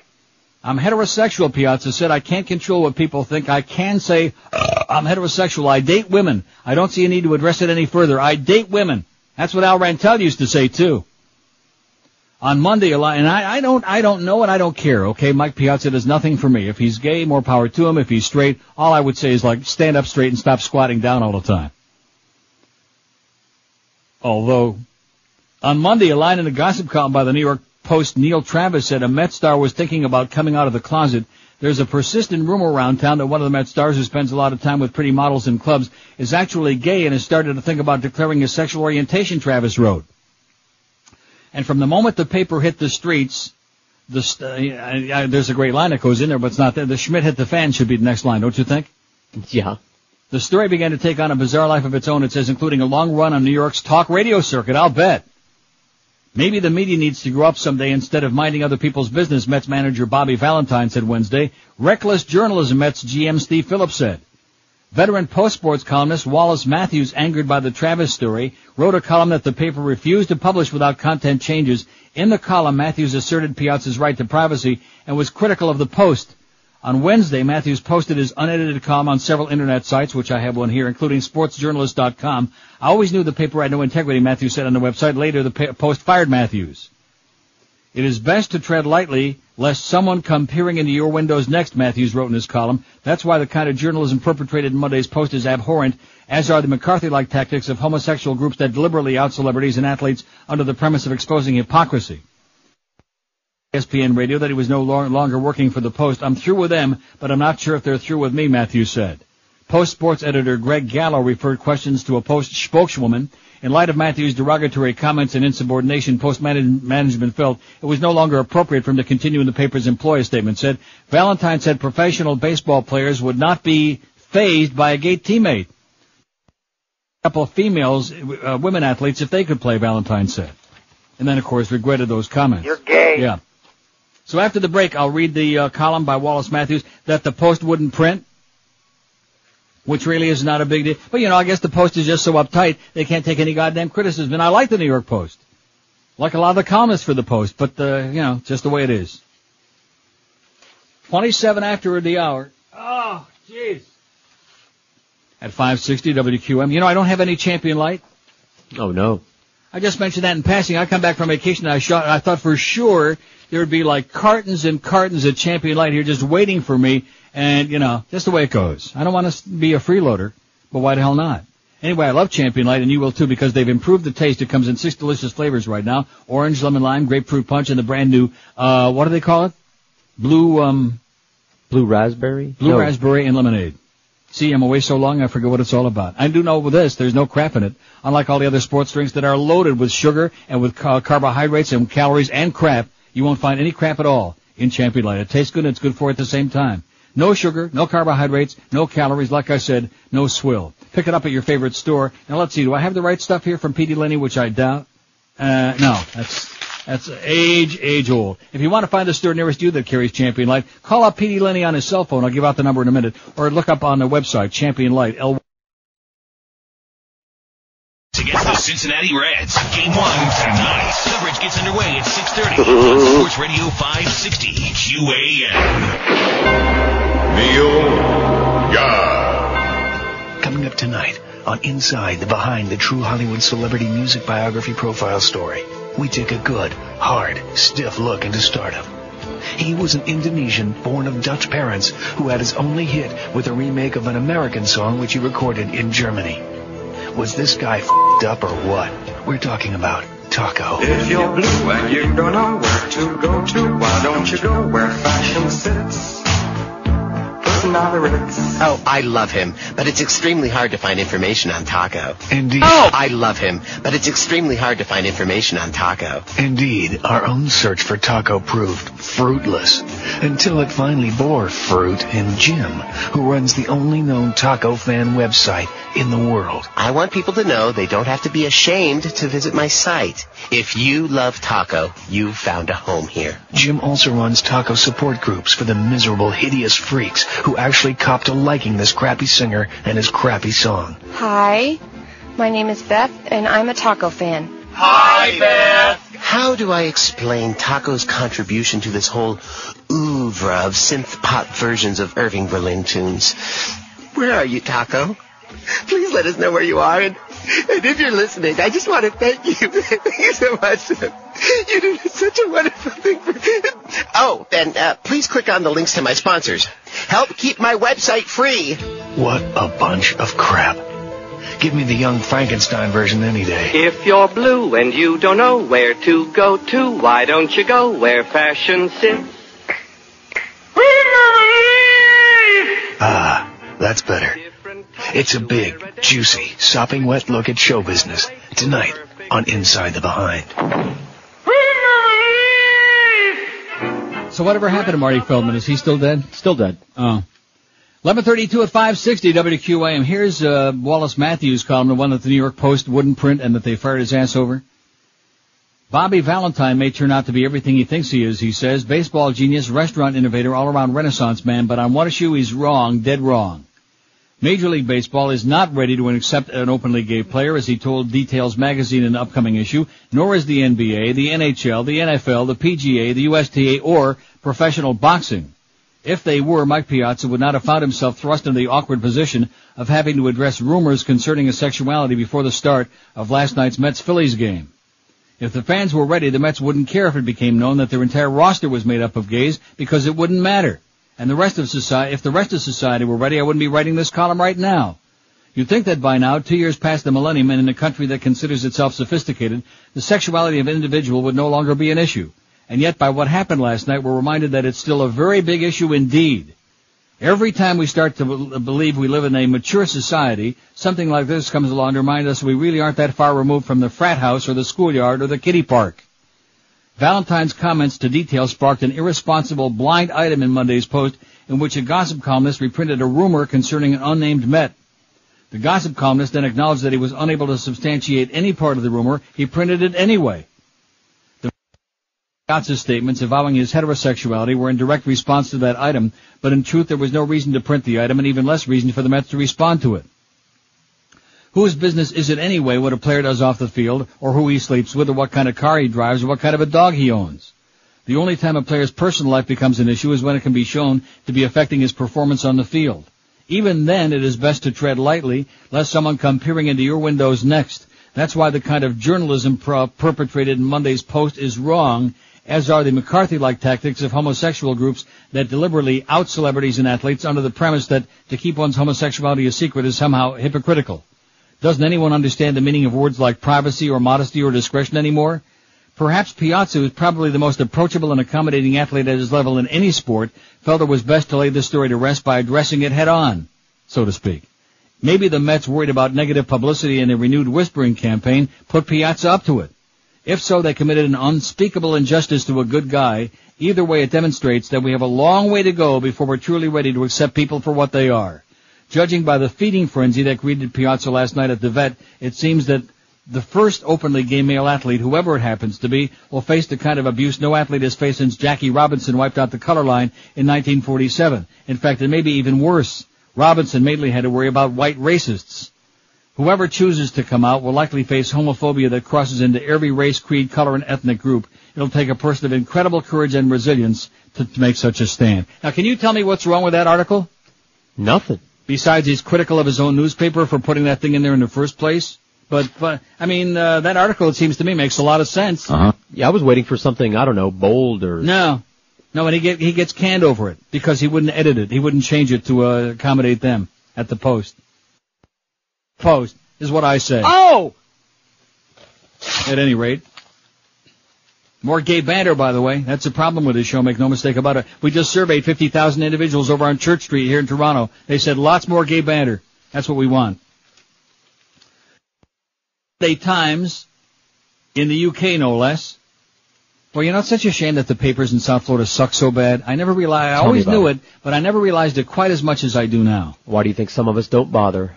Oh, man. I wouldn't wipe my ass with either of those rags, even if I was in one of those French toilets, you know, where you squat over the hole in the ground. Can't get over that. They told me about this. We're sitting there in Peter's office, and we're having a conversation, and I'm paying him my rent and whatever, and we're having this conversation. Oh, there's the Pope and the President, boy, a match made in heaven. Talk about the blind leading the dumb, or how does that go? Oh, sorry, Robert. Robert gets very upset about that. When you bash the Pope? Yeah. He likes his schmata. Hey, Yamaka. Yeah. Look at that. He can't even stand up. The man can't even stand up. He's hunched over, and he's got his head down like he's looking for something. Believe me, it's not there, Papa. Trust me. It used to be. Yeah. I could have been a contender. Anyway, exposed al-Qaeda's rest camp. This is from the Sunday Times in London by Tony Allen Mills in Washington. This is going to make you pissed off. The interrogation of Taliban and al-Qaeda detainees at the American military base in Guantanamo Bay, Cuba, has turned into a politically correct farce because of Washington's fear of the human rights lobby, according to a unique insider's account. Overreacting to the initial outcry at the apparently tough conditions in the Camp X-ray detention center, with its images of cages, chains, and kneeling prisoners, and rumors of truth dogs and sensory deprivation, the Pentagon has set up a kid-glove regime. Suspected terrorists are allowed to treat their captors with derision, lying, chanting the Koran in unison, mocking and threatening guards, and throwing water at them. Americans are under orders not to react roughly. They even transport prisoners in golf carts. Guantanamo has been nicknamed Eggshell City by interrogators because of the political sensitivities of dealing with 384 captives from more than 30 countries, among them at least 7 British citizens. In the first breach of the military secrecy shrouding the interrogation process, William Tierney, an Arabic speaker who spent 6 weeks as an interpreter at Camp X-Ray, revealed the combination of inexperienced interrogators and stifling political correctness that has hampered efforts to extract intelligence about al-Qaeda. The Guantanamo interrogation team is led by veteran CIA, FBI, and military intelligence agents. Oh, that would have been a good one for our poll, What's that? FBI intelligence. Oh no, that's right. We're not doing not oxymorons. That's yeah. The Guantanamo interrogation team is led by veteran CIA, FBI, and military intelligence agents, but the sheer volume of work has forced the Pentagon to recruit outside linguists with little wartime experience, Tierney said. One interrogator is an Army reservist whose previous experience was questioning passengers at San Francisco Airport. Another, a young woman, was a good linguist but was treated with contempt by the Islamic militant inmates. American authorities took so many measures to avoid criticism by human rights groups that a Marine guard was removed because prisoners complained he was too rough. A visiting U.S. general reassured a group of prisoners, "We don't want anyone to say we're mistreating you." After prisoners complained that leg irons cut and bruised them if they walked any distance, American officers arranged for them to be wheeled to and from their interrogations on stretcher-like trolleys. But a television crew spotted a prostate prisoner, one of the Britons, being wheeled back to his cell and suggested he might have suffered a beating. The trolleys were promptly replaced with motorized golf carts. Tierney, a Gulf War veteran, decided to speak out after losing his job in a long-running dispute with the Pentagon. He claimed that standard interrogation techniques were making little progress against al-Qaeda militants trained in countermeasures.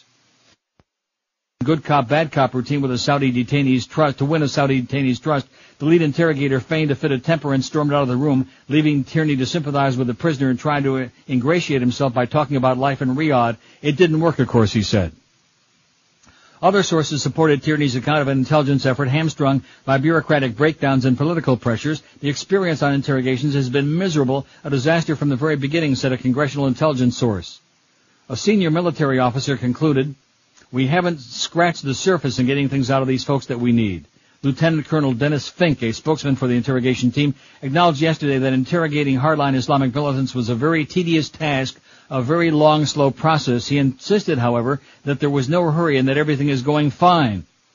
The seventh Briton to be incarcerated at Guantanamo Bay was identified yesterday as Tariq Dergul, 24, a former care worker from East London. He was transferred to the camp with 31 other prisoners at the start of the month after being captured in Afghanistan. The son of a retired baker from Morocco, Dergul was born in Britain and grew up in Bethnal Green, East London. He attended a Roman Catholic secondary school despite being a practicing Muslim. He traveled to Pakistan last summer to learn Arabic and had then moved on to Afghanistan. His mother, Rahana, said yesterday, "I still don't understand what's happened. As a mother, I'm heartbroken. I love my son, but I was horrified when I learned that he had gone to Afghanistan. I'm a Muslim and I took him to mosque, but we're not fundamentalists. I don't support the Taliban or al-Qaeda, and I don't think he does, but who the hell knows?" How do you like that? We're doing it there, baby. Oh! Not. We're doing it. Kid gloves, golf carts. Yeah. Arnie Palmer would be proud, no question about that. 19 till noon at 560 WQAM if you're looking in the mirror and wondering where it went. Where did that hair go? Bob Baughan looked in the mirror. He said, that goal on that broken leg was very exciting in overtime in 1967, but I look in the mirror and I see that gigantic bald spot. Where did it go? The puck went in the net and my hair went down the drain. If you're having the same problem, if you got that male pattern baldness that God is afflicting so many men with, Charles Alfieri can do a job for you. Charlie, who's appeared as a guest on Good Morning America and the Today Show, he's got the latest technology that provides sensational results for guys who want their hair back and the most amazing-looking natural hairline in the world. So if you want to look natural, if you want it to look like it's your real hair growing out of your scalp, as opposed to those silly people who waddle around with those mousy-looking pieces on their head, here's the deal. Call Charlie Alfieri. Mention Neil Rogers. He'll knock $200 off the regular price, by the way, for all QAM listeners. Call 1-800-321-2413. There's no obligation. They bring you in, they sit you down and show you just how much better and younger they can help you guys look. Better than you ever thought you'd look again. Call 1-800-321-2413 and get your hair back from Charles Alfieri, or check out his website at www. St. Bernard. The Mad Dog. Weekdays at 1 on Sports Radio 560 QAM. You're a bastard. Oh! In a place that smells just like a bad day at the zoo. If the scumbag dressed in drag that drink and bring me to, yeah. If you wanna bring the search for Ben Laden to an end, it seems all you gotta do is just ask CNN, yeah. Who wipes his ass with sand into Taliban man? Hates girls but don't wear pants, that's a Taliban man. Taliban man won't take a bath, got a smelly butt crack filled with sand. Rectum. Allah says to whole world so that we can smell our fingers. I raise maggots like chinchilla, my favorite one I call Gary. Who's a filthy, sneaky man? It's the Taliban man. Has a butt crack filled with sand. It's the Taliban man. Here's a bomb for the Taliban in Afghanistan.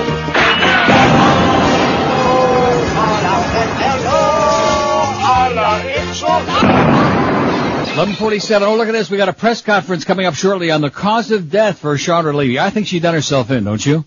Well, somehow. I think she took that jogging suit, tied herself up in knots in the suit, and then just started rolling as hard as she could downhill into a tree, fractured her skull, and then just lay there and rotted until they found the pieces. Are we going to carry it? He's talking. Oh, yeah, right now. Were positively identified by the Office of the Chief Medical Examiner as those of Chandra Ann Levy. He looks Jewish to me. That was done by comparison of dental x-rays. No, he's not. Her death has been certified today by this office. The cause of death has been certified as undetermined, and the manner of death has been certified as homicide. In this case, there was not sufficient evidence to ascertain conclusively the specific injury that caused her death. However, the circumstances of her disappearance and her body of recovery are indicative that she died through the acts of another person, which is the definition of a homicidal manner of death. I will not comment specifically on the details of the ongoing law enforcement investigation. By way of background, let me share with you some basic definitions. Please. Cause of death is the specific disease or injury that leads to the death of the person. The manner of death is the explanation of how the cause occurred, the choices being natural, accident, suicide, homicide, or undetermined. Prior to this press conference, I spoke with Mr. Billy Martin, the attorney for the Levy family. I disclosed these results to him and offered my condolences to the Levy family. Thank you. I'll take a few questions now. Dr. Arden, are you performing any other tests, any DNA tests, any tests on fibers, any laboratory tests? At this time, there are no other tests ongoing. If any such tests become necessary or applicable, then we will deal with that as the need arises. Doctor, what sort of tests did you do, and why? One at a time, please. Doctor, what sort of tests did you do, and why was it difficult to come to a cause? Okay. The tests that we did really were examination of the skeletonized remains. It was a physical examination in which I was assisted by the forensic anthropologist from the Smithsonian Institutions. As I said, when there is insufficient evidence of a specific disease or injury to arrive at a conclusion, then one has to go with the undetermined cause. Thanks, Doctor. Dr. Jonathan Arden, D.C. medical examiner. He's the best, baby. By the way, something. Oh, crap. Yeah. What? Oh, never mind. Play the bit. No. What? If there was ever any doubt about the delay or lack thereof, you were playing the audio and I'm watching the video, and his lips were moving along with the audio, so there is absolutely no delay from you to hear. Oh! How do you like that? I like it a lot. In other words, we're on the same wavelength. Let's hear it. Wolf dressed in a suit. Still got it. Congressman or male prostitute. Boy! Rides around in his limo without wearing pants. If you start dating him, it's a hell of a chance. It'll change your whole life. He'll tell you he loves you but won't leave his wife. Then he flips, does an OJ and whips out a knife. That's what it's like if you are Gary's girl. God help you if you're Gary's girl. Then poof, you're gone just like that. All the women say Condit's a Clinton protege. If he writes down your name in his little black book, they might pull you from the river on the end of a hook. He'll change your whole life. He'll tell you he loves you but won't leave his wife. Then he flips, does an OJ and whips out a knife. That's what it's like if you are Gary's girl. God help you if you're Gary's girl. Then poof, you're gone just like that. See, I hope this doesn't take all the fun out of this for the American public, because, including myself, we want him to have been involved, you know? If he didn't do it personally himself. Oh, don't we want him to have done it? Uh-huh. Oh, absolutely. Please. Oh, yeah. Because otherwise it takes all the fun. I mean, if it's just this deranged, that 20-year-old, whatever the hell that guy's name was. What was his name? I don't know. You know, the guy that tried to rape the two other women but was very inept and they both got away in the same park? Oh, I thought there was a genuine serial killer, like 2 or 3 people have actually died. Yeah, I don't know if that's true or not, because I'm not reading any more about that now, but they're interrogating the guy that they got into custody again. What the hell's his name? I don't know, I'm thinking of 2 different guys. Some Julio, I don't know. Anyway, our poll we're asking today, which of these phrases or expressions be the most redundant? We have 229 votes. That's kind of weak, you know, that 229 for this time. Let's see, Eric got this up like about 10:30. Kind of weak. I'm just judging, you know, based on this. Cheap Old Jew, which of course was my favorite, 51. George did it. Religious Fanatic, 38. Dumb Redneck, 33. Boring Baseball Game, 27. Pedophile Priest, 19. Cheap French Canadian, 18. Schwarzer Crack Addict and the Jew-hating Arab are tied at 13. Hysterical Old Julio, 12. Silly Brit, 5. And No Rude Dutchman. So I guess what that tells you is that nobody in this audience has ever been to Amsterdam. Maybe even my friend Hans ain't listening today. Anyway, getting back to the Taliban, can we do that? Okay. Another depressing story from the New York Times today. Virtually the entire senior leadership of al-Qaeda and the Taliban have been driven out of eastern Afghanistan and are now operating with as many as 1,000 non-Afghan fighters in the Antarctic tribal areas of western Pakistan, the commander of American-led forces in Afghanistan said today. The commander, Major General Franklin L. Hagenbeck, said in an interview that intelligence reports indicated that the Qaeda and Taliban leaders now in Pakistan were plotting terrorist attacks, including car and suicide bombings, to disrupt the selection of a new national government in Kabul next month. We know that they're there and they have a capability of doing harm to this country, General Hagenbeck said. Our job is to deny them the freedom of movement and sanctuary. Though he suggested 2 months ago that the coalition forces might cross the border in pursuit of al-Qaeda and Taliban fighters, General Hagenbeck said today that he did not expect that to happen, largely because Pakistan had developed its own plans to drive al-Qaeda and the Taliban from their mountain sanctuaries. Right. But he echoed a concern voiced in Washington that tensions between India and Pakistan over Kashmir could delay Pakistani military operations in the tribal areas. The Pakistan government said last week that it intended to move some of its troops from the Afghan border to the Kashmir region. General Hagenbeck also said several recent raids on compounds in southern Afghanistan, the Taliban's spiritual base, have been intended to break up groups that have been plotting terrorist attacks against coalition forces and their Afghan allies. Residents of those villages have asserted that the American forces were mistaken about the presence of terrorist groups and say innocent people have been killed or taken into custody in the raids. General Hagenbeck, the commander of the Army's 10th Mountain Division, would not say whether Pakistan had begun pulling back troops from the border. But he expressed confidence that President Pervez Musharraf of Pakistan would fulfill a pledge to eliminate the al-Qaeda and Taliban sanctuaries in the tribal region, which historically has resisted the rule of Islamabad.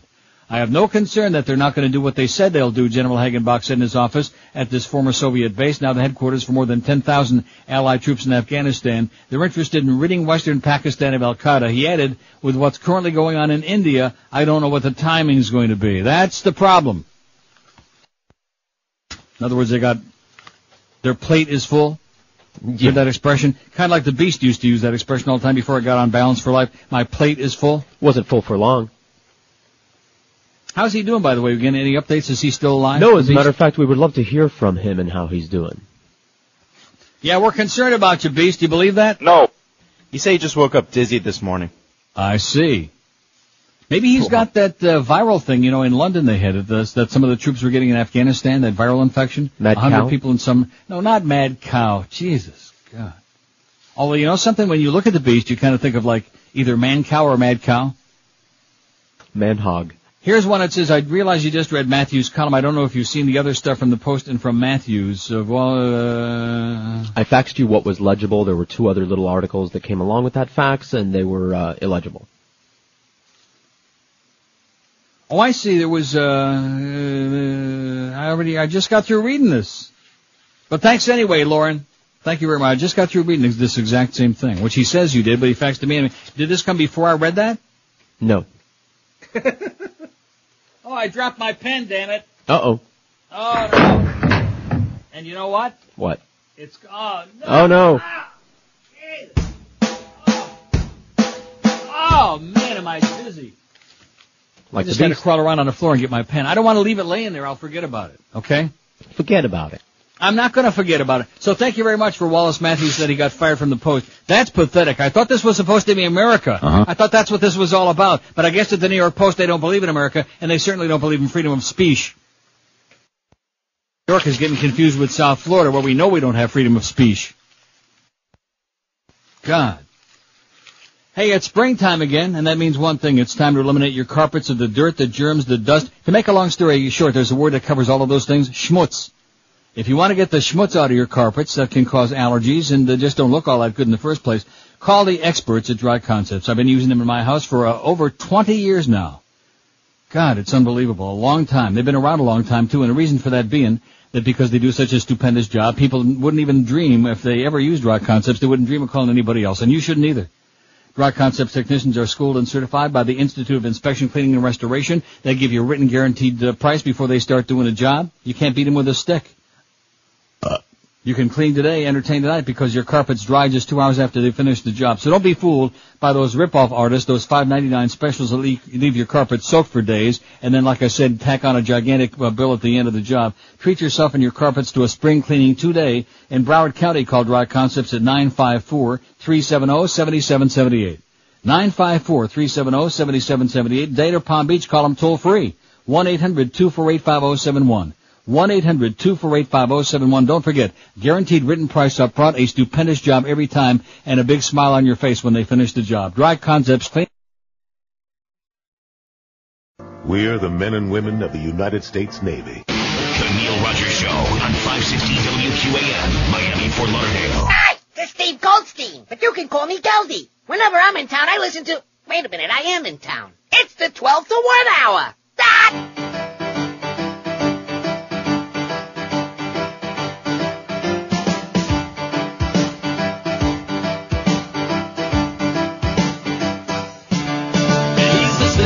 Sneaky weasel with two beady little eyes. Tablecloth on his head, he says peace is dead, but he never even tries. Bush says his reign is over, time for the chairman to go. Yasser's through, put him on JetBlue, arrivederci PLO.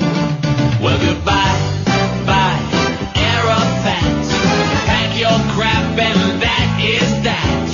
Get a job where no one dies. Maybe you could go sell fries. You're a Mideast troublemaker. Quite possibly you're insane. Your moral compass is shot, and I hope you rot just like Saddam Hussein. You're a no good evil doer and got a problem making friends. You're a beat away now any day. I bet your need depends. Well, goodbye, bye, Arafat. Pack your crap and that is that. Oi! Get a job where no one dies. Maybe you could go sell fries. 1201 at 560 WQAM. Wow, that just ends. What? That bit just dumps right out, doesn't it?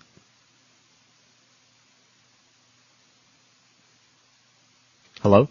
I'm here. I'm just leaving a long pause, a pregnant pause. Oh. Yeah, it just kind of like ends. Just like that other one. All of a sudden, like. What was that other one that I played before? The Dionne Warwick one. Right. Just like fades out, like, and that's it. Anyway, dog thrown to his death. Barricaded man tosses dog from 23rd floor. This is sickening. I think what we ought to do is take the guy and toss him from the 23rd floor. Don't you say, like, tit for tat? You can't say tat. Melanie Lefkowitz, staff writer for Newsday, writes this. I love that name, Melanie Lefkowitz. Isn't that a wonderful name? Cutting out again. What do you mean by that? I just missed the last 2-3 words you said. 2 or 3 words? Yeah, it was a long one that time. You see, what this all boils down to, and I wasn't going to get into this, don't let me forget my dog story. I got it right here. I was thinking this during this last break, and that is that if this thing would have been done properly, they had since back in October, I don't want to start bellyaching about engineering or management on the air any more than usual, so I'll just do it the usual. They had all of that time. I rented this place back in the first week in November. You're following this? November of last year? So they had all of November, all of December, all of January, all of February. They had 4 long, ponderous freaking months to get this thing put together, which the engineers from up here, by the way, in Toronto did a beautiful job of building it, and et cetera and so on, and installing all of the stuff that was shipped up here to them. And then coming up here like maybe 10 days ahead of time, as opposed to like 10 minutes before the show when they were still crawling around on their hands and knees here, Bob Vermouth and Fat Julio, which I'm not blaming them, but the fact of the matter is, this should have been done well ahead of time, and then we could iron all these bugs out instead of doing a show for 3 months and then realizing that we're not even in sync. Oh, sorry about that, Brittany. Yeah. Who the hell wants to be in sync? Apparently. No, seriously, it would take us 3 months to figure that out. And then, of course, these other bugs with the dropouts and whatever, I'm sure that those can be worked out. But this could all have been done before ever the first show was done from here. So what I'm suggesting, since it's the 28th of freaking May, and since the 9th of July is supposed to be my first broadcast from Amsterdam, since we've got all of that time, one would hope that the mistakes of this mess, of this very sad experiment, have been learned by management, and of course management don't really give a crap as long as we get something on the air and run the spots. That's all they care about, is getting and hoping that there's some big ratings there, by some miracle without any promotion. But that's all they care about. But I would hope that maybe our people in engineering might have a little bit more something than that, a little bit more pride, although when you're working for Beasley, it's hard to have any pride. See, you got me going on that crap again. Sorry. Troublemaker. I'm sure it's just atmospheric. Yeah. No, it's not atmospheric. What the hell would that have to do with it? Anyway, Julio's here and he's going to work on it after the show. He can't do anything well. Well, of course, listen, don't mess with success, man, right now. While we're doing this well right now, and Julio knows damn well what he and I went through yesterday for like about 2 hours of crapping around, him with the phone company on the phone and me crawling around here on the floor, on my hands and knees. Even Mike Piazza never spent so much time on his knees. How do you like that? You're going to start picking on Mike Piazza again? Not me. Who's making like about $13 million a year. Wouldn't you think if you're making $13 million a year, you'd open up a mouth too? I guess after maybe another couple of years, then he'll come out. A man horrified a high-rise filled with dog lovers yesterday when he barricaded himself inside his ex-girlfriend's 23rd floor apartment in Manhattan and tossed everything he could think of out the window, including a beloved mixed terrier named Ribsy. After a 2-hour standoff, police removed the knife-wielding man, John Jefferson, I'm sure no relation to George, 43, from the Tribeca building at 12:30 p.m., and took him to Bellevue Hospital Center for psychiatric evaluation. How do you like that? Speaking of our engineering problems. I hate this place. Nothing works here. No. The medications don't work. No. I've been here for 7 years. Nothing works here. Yeah, Bellevue Brian, no less. Anyway, Jefferson was charged with robbery, reckless endangerment, possession of a weapon, and as a felony, cruelty to animals. By the time police officers had broken down the door to Eugenia Miller's apartment, Jefferson had tossed Ribsy, along with an air conditioner, computer, TV set, closet full of clothing, and several other items to a concrete plaza 23 stories below. Ribsy, a male terrier, was 17 years old. It should have been you, a neighbor yelled at Jefferson of 520 Gates Avenue in Bedford-Stuyvesant as police led him away. You should have jumped instead. Several residents of the building, 80 North Moore Street, were drawn to their windows by the commotion and watched as the dog plummeted to its death. It went right by me. I had to look twice, said Barbara Burrill as she returned from a walk with her Shetland sheepdog named Taylor. You heard the computers go down. All the clothing started coming down. Who would have thought the dog was coming down? I started screaming, the dog. My husband thought I meant this dog. Neighbor said Miller, who's 41 and recently suffered a heart attack, dated Jefferson for several years, and they at one time were engaged to be married. But she recently told Jefferson, who neighbors said has a crack habit, to leave. There we go, Widow Schwartz is in the crack again, man. Just like Oprah with her big fat crack problem. There was a lot of strife in the family, said Sharon Azar, who lives in a nearby townhouse and is an animal rescuer. I'm horrified. I used to talk to him and saw that he loved Ribsy. He really did. And he was getting his life together. He just had a little crack problem. Police said Miller filed a complaint against Jefferson on Friday night, saying he'd broken into her apartment, but when he returned about 10 a.m. yesterday, police said she let him in, meaning Saturday. He then pulled out a knife and began threatening her, police said. She and another neighbor who heard her screaming called 911, and when emergency service unit police officers first knocked on the door, Miller was able to escape, police said. Relatives, neighbors, and Miller's church pastor rallied around her, at first trying to protect her from hearing what happened to Ribsy, cautioning everyone in the building. I thought it said Rick Riley. Cautioning everyone in the building not to mention it until they could figure out how to break the news. I don't even know what happened, said Stan Miller, Miller's teenage nephew whom she raised. Stan Miller, taking care of the dog since it was a puppy, added, I just have to be with my mother now. Azar and others brought Ribsy's body to a local veterinarian. After police were done investigating, he'll be buried or cremated after a memorial ceremony, depending on the family's wishes. How do you like that, huh? It's horrible. Some crack-induced Schwarzer there, and I hate being redundant, takes and throws all this other crap out the window, and then a 17-year-old dog. And, of course, knowing that there's some people out there always try to look on the bright side, they'll say, well, he was 17, how much longer do you have anyway, right? At least it wasn't a puppy. I mean, I'm not undermining it being the dog lover that I am, but you see, if you try to look on the bright side, see what I'm saying? Still. No, I'm not minimizing. It's grotesque, and this son of a bitch, this crack-addicted piece of turd, there are few things in the world that bug me more than crack people. The sick people, the obsessive people, and they take their goddamn little crack pipes, and they potchkey around, and they fart around, and they're lighting, and they're crawling around on the goddamn floor, no matter where the hell you run into them, and they're looking for, oh, man. Rock? Tell them to go to Gibraltar, that's where they'll find a rock. Crack Schwarzers, it's unacceptable. Debate about that? No. How's that doing on our poll, by the way? Not that good either. Not all that good. Schwarzer crack addicts only got 15 vote out of 266. Doing very got poorly. one for Rude Dutchman, though, finally. Oh, we got one for Rude Dutchman. Must be Hans. Oh! Finally got on there. Hey, I'm back, Hans. The coast is clear. No more of that heterosexual banter, okay? We're back to the gay banter that the community loves and is familiar with. A couple of church stories here that we ought to do this hour since we haven't done really any church stuff. I've been waiting. Probably disappointed the people out there, probably figuring, oh boy, he goes off to Amsterdam and he's going to let us down with all our church stuff. Well, let me do the break, then we'll do a little church stuff. Then we got Kathy Lee throws Frank out of the bedroom. Is that from the Inquirer? Of course.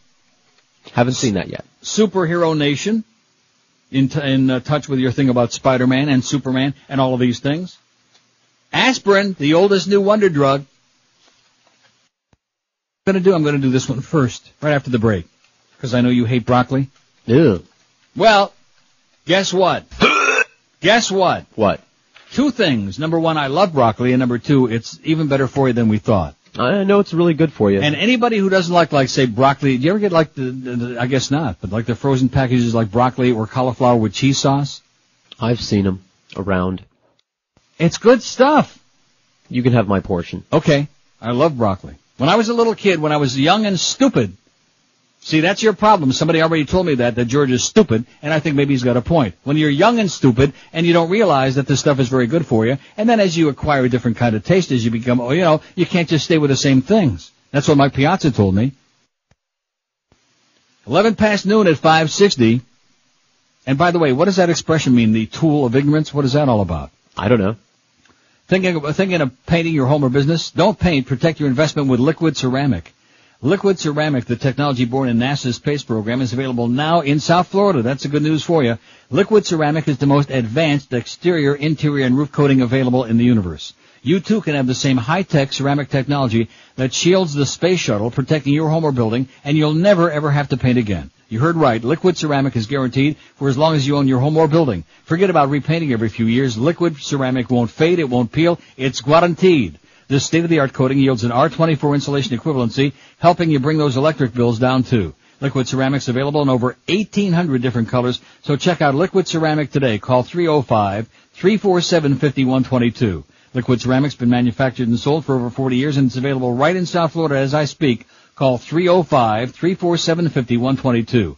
That's 305-347-5122, or visit them on the net at liquidceramic.tv. When you call, be sure and tell them that old Neil told you to call. God, where there are no looses. Go straight to hell. Weekdays at 3 on Sports Radio 560 QAM. There's no fags in the church.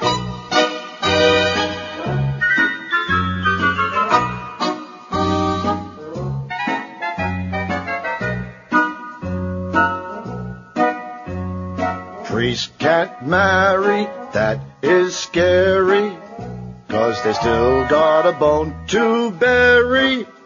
Ask your local chaplain, and he'll deny that this is happening. Father Shanley,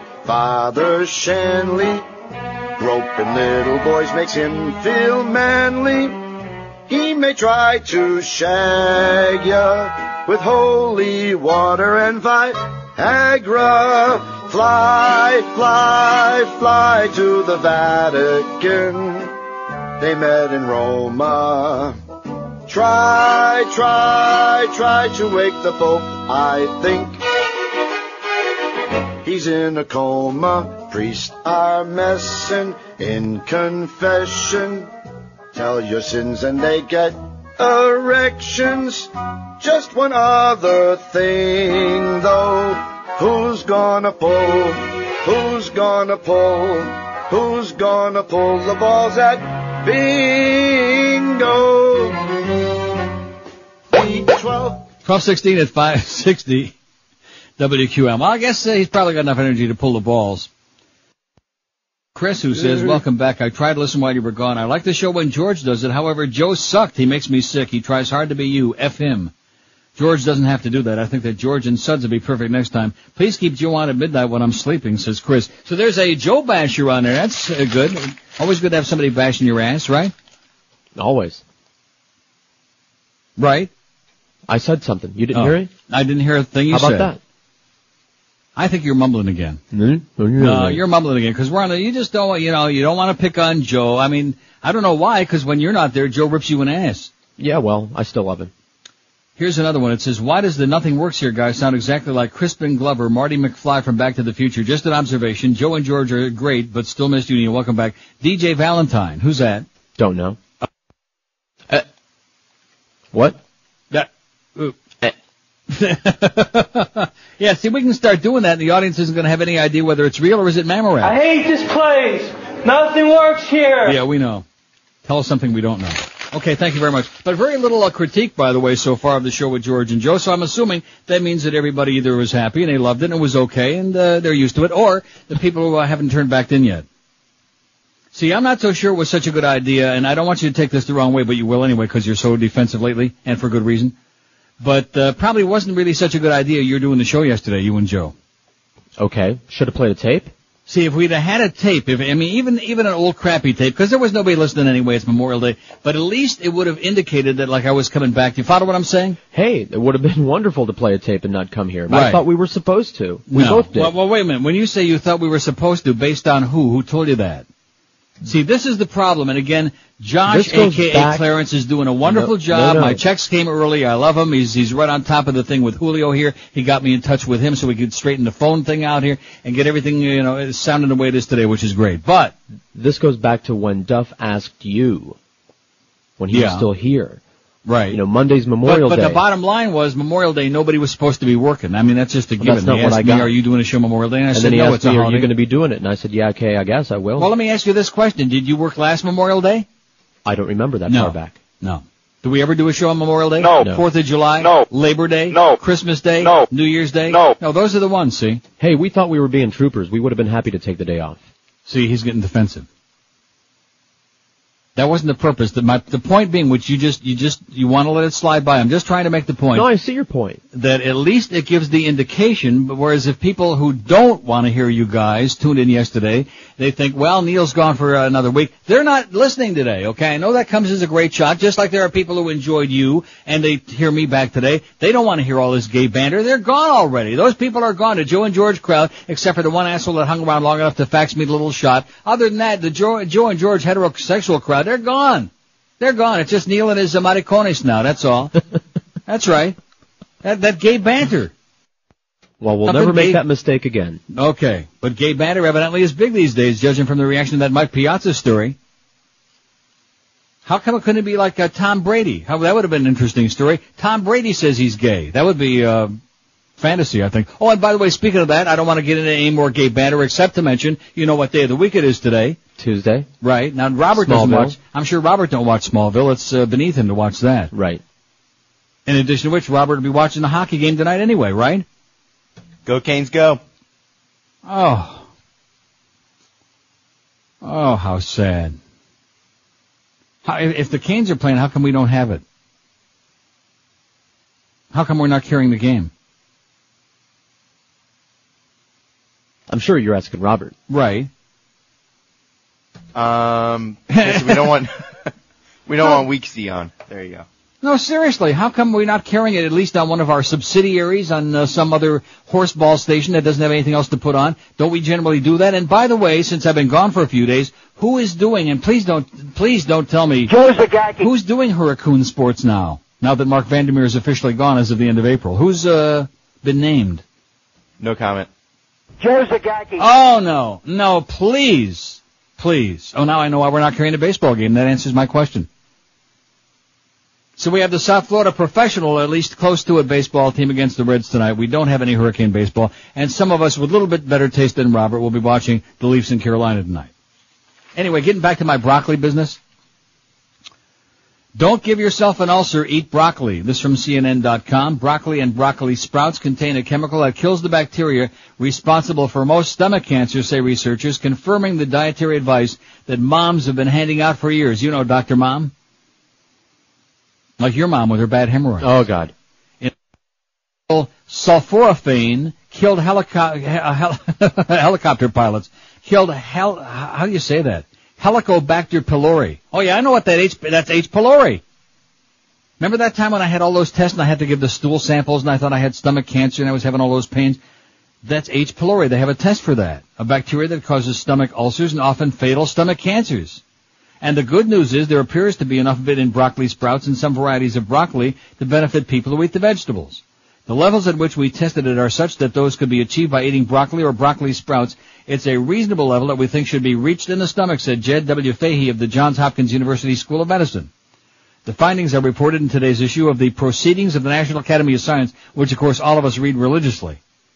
I feel quite comfortable suggesting people eat more fruits and vegetables, specifically cruciferous vegetables. Why do you have to bring religion into it? Isn't that what happened to Jesus? He got crucified? Refried.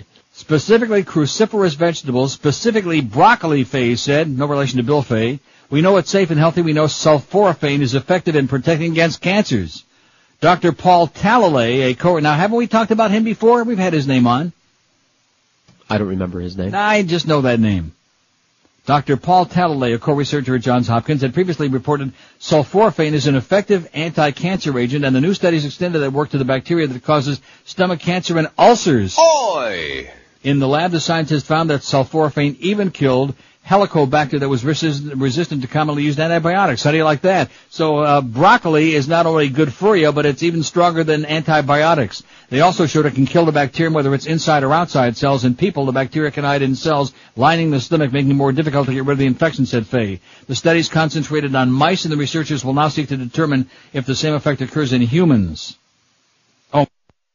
Is going to be out for a while, which I threw that. That was Chronic David, Jeff High's neighbor, that keeps faxing me penis stuff. Hey, get off the penis crap already, will you, David? Fax big penises and small penises. I was just in Amsterdam, okay, David? I don't need any faxes about penises. I saw my share. So how do you like this about broccoli? Sulforaphane has been shown to have anti-cancer properties, but the amount present varies widely among varieties of broccoli. And they're doing research to develop varieties of broccoli with higher levels of the chemical. They're working on it, but in the meantime, it can't hurt. Well, have a little broccoli, George. It can't hurt. I wish I could keep it down. You know how I don't mind broccoli is like raw in a salad. If it's not too so what's wrong with that? Nothing. You know, the Balance for Life stuff has that in it all the time, and I eat that. The raw broccoli, yeah. So then don't give me this crap about you don't like broccoli. Don't start sounding like George Herbert Walker Bush. Leave that to Robert, okay? Yeah, George Herbert Walker Bush, who was supposed to be the leader, okay, who besides saying read my lips and look at what a sniveling wimp I am, also said that broccoli sucks. It sucks. It does not suck. Broccoli is damn good stuff, man. And next you're going to be telling me that Nestle's turtle sucks, and I'm not eating no Nestle's turtle today. See, you think you're going to get me all whipped up into a frenzy, and I'm going to go out and have another relapse. Please don't. And you might have a point, but I'm not. And you want to know why I'm not? Why? Because I don't want to go back through all that pain with my back and my sacroiliac. All that stomach stuff. Because I would love to go and have some of that Thai food again, but I can't eat Thai food ever again. Can't do it, Sally. I just can't. I mean, the Thai, and I realize that you can go into a Thai restaurant, order from the menu, and you can say mild or don't, stuff like that. But then with the milder it is, the less taste it has. So what's the point? What would be the point in that? None. That would be like going out and getting a pint of Ben & Jerry's fish food and sucking on the cardboard and just not eating the ice cream. What would be the point in that? None. Talk about a tease, man. Nothing worse than sucking on cardboard. That's what Mike Piazza says. Lawsuits and prosecutions take legal matters out of churches' hands. Long trusted to quietly resolve its own problems, the Roman Catholic Church in the U.S. is being forced into the unfamiliar realm of the courts by the fear over allegations of sexual abuse by priests. Nationwide, multi-million-dollar lawsuits are forcing church leaders to turn over records and, in the case of Boston's Cardinal Law, testify under oath about what they knew and when. There's the possibility of criminal prosecution for church superiors who may have looked the other way. Until recently, lawsuits by alleged victims usually were settled quietly out of court, and police and prosecutors often were content to give church officials leeway to handle discipline internally, lawyers said. In the past, there was a minimum level of scrutiny to anything the church did because it was presumably acting in the best interest of people, said the Reverend Raymond C. O'Brien, a Catholic University law professor and a parish priest. The sex abuse scandal now has changed everything, he be saying. Although the civil lawsuits seek money damages from the church, some lawyers for alleged victims are now passing their findings on to criminal prosecutors. All right. Prosecutors also are increasingly willing to begin their own investigations and have demanded records on potential abusers from several church administrators. Criminal charges probably are inevitable for church higher-ups who knew of child abuse and failed to report it, or who are shown to have covered up for a pedophile, lawyers said, which is outstanding news to us, including Cardinal Law, who ought to be doing 10 to 20 right now. Who, by the way, your president, Robert, supports wholeheartedly and enthusiastically, just like he patted the Pope on the shoulder and said, don't fall down, Pops. Nobody's perfect. Yeah, and believe me, he's working hard to prove it. But he sure has an engaging grin. 1227 at 560 WQAM. Summertime is here already. Believe me, it's 182 degrees in the shade in between the rain. Is it still raining? Look out the window, George. Look out the window. I'm looking out my window. It's sunny and beautiful here. Anyway, Oleomed is a product that will make you feel your best and keep you in good health no matter how hot or humid it gets in South Florida. And believe me, they say this summer it's going to be like a furnace, like an oven. Oh, sorry, Robert, shouldn't have said oven. Oleomed is a soft gel capsule that contains pharmaceutical-grade olive oil along with vitamins, minerals, and herbals to promote health for all different aspects of your body. For your prostate, there's a separate product for your heart, for your blood pressure, your cholesterol. Oleomed's also got supplements to promote health in your circulatory system, your digestive and endocrine system, your skin and bones, even your mind, all using the benefits of the best olive oil that money can buy. And don't forget, Oleomed's got products for guys and for you ladies out there as well. Oleomed's available at Walgreens, Whole Food Markets, Navarro Pharmacy, and Sedano's. It's a stupendous, exciting new product. If you'd like to learn more about Oleomed, how it works, and what it does for you, just call them toll-free. They'll answer your questions. Call 1-866-OLEOMED. That's 1-866-OLEOMED. Or you can also order their products on their website. It's like they're my National League team now. Weeknights at 10 on Sports Radio 560. QAM. Hey, asshole. Hey, world, I'm back. Know that old saying about diarrhea? Just let it run its course. Oh! Holy crap, Susie! You gotta do something about that diarrhea! Oh! Today, I did what was right for my body. I took Imodium. Why suffer when Imodium AD can stop diarrhea safely and gently, often in just one dose? You need 2 doses, believe me! Imodium AD. Restore yourself. Okay, 1231 at 560 WQAM. Boy, there's some really interesting faxes here, including this one that goes, do you see the one that goes on and on and on for pages? Doesn't make any sense. But at the, these people have like their own newsletter. I just don't get, but at the top of this one he writes, by the way, Joe is soft as a bag of marshmallows. Please no more Joe. And then it's got like a bunch of Z's, you know? Kind of like the Beast. So Joe's starting to take a little heat from the audience out there, which is good because that'll toughen him up a little bit. There's nothing worse than a guy who thinks he's going to be a talk show host with thin skin, Joe. Just keep that in mind. Oh. What? No, I'm just reaching back there to get the faxes off of there. It's good exercise, man. If you could see, you'd be very impressed with this thing. And now the fact that we're on the same wavelength today, this is phenomenal. I was just telling Julio during the break. Whatever they do when they correct the line and fix the problem, please don't go back to the way it was with the delay. No way. No chance. Tell them I'll be sick for a long time, like for the rest of the summer if that happens, because I don't want to go back to that way. When you hear the difference between the way this is and that momentary, it's always like everything was a half second apart. It was driving me nuts. I'd have a headache by the end of the show every day. And I couldn't hear a goddamn thing you were saying, which it's not bad enough you mumble to begin with, but then on top of that, the half second delay, and I'm always saying, what is it? How? Like I'm having Rush Limbaugh disease all of a sudden, like I'm getting deaf. What? What? Anyway, here's a fax that says, Neil, Mo Howard read the same post column the writer was fired for last week and then went on to read an email from a listener that suggested an unnamed man in the gossip item was Robbie Alomar, since it has been rumored for years that he was gay because he dated a tennis player, ? Yes, that rumor has been going around. Brady Anderson, Robbie Alomar. Somebody called right after that and said, Howard, aren't you doing the same thing the gossip columnist did? Aren't you broadcasting an unsubstantiated rumor about a baseball player? To which Mo said, no, you don't understand. We're talking about the bigger picture here. Should a player's sexuality come into question, blah, blah, blah. And the listener hammered him at least 2 more times until Mo said, well, maybe you're right. I see your point. End of the call. My chair is still wet, says Todd from Hollywood. Of course, I'm doing it again and spreading a rumor as well. P.S. I love George and Joe on the air. If they had 2 tits between them, I'd marry one of them. Well, how do you like that? Well, sorry, I only have one. Oh. And based on the last couple of faxes, I don't think Joe has got any. So Joe's starting to take a little bit of, he's boring. What was the other one that said? He's, something. Coma-induced. Soft. He's very soft. Here's one from Yale on Marco Island who says on one of the shows last week, George's partner, that's Joe, advised us that he loves hip-hop and would attend the upcoming festival. Like I said, man, between his stock car racing and his goddamn hip-hop, never liked that Joe to begin with. After throwing up, I gathered enough strength to turn the radio off. This guy makes George look great. Welcome back, Neil. Bit of a double shot there. Yeah. He loves hip-hop. Oh, my God. He's got some very strange taste. You know that? Yeah, I do know that. I mean, I love Joe Costello. He's a good guy, but he has got very peculiar, besides being a Yankee fan, which, I mean, that alone, puts him into a category that makes him repulsive in some ways. But, other than that, and plus Christina Aguilera, he's into the mousy look. I'm surprised he's not going to have the hots for Maria Bartiromo. Maybe he hasn't seen her. Maybe he just can't handle the heavy bags, all the baggage. Here's one that says, I found the George and Joe combo very entertaining. Maybe they can get their own show. Bob, P.S. Glad you're back. Thank you, Bob. I'm glad to be back, too. Did anybody believe it? No. Sure I am. I'm still on vacation, but I'm right here in Toronto. Right, you're It's sunny, back. It's beautiful. I'm not back. You're back there. Right, I'm back here.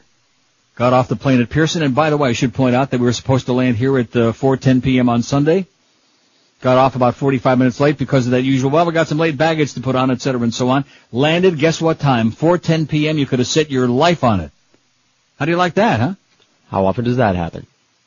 I was here in my joint by before 5 o'clock in the afternoon. It was sensational. Oh! Beautiful. Weather warmed up just in time for me coming back. All week long, it's looking like it's going to be beautiful. Sounds great to me.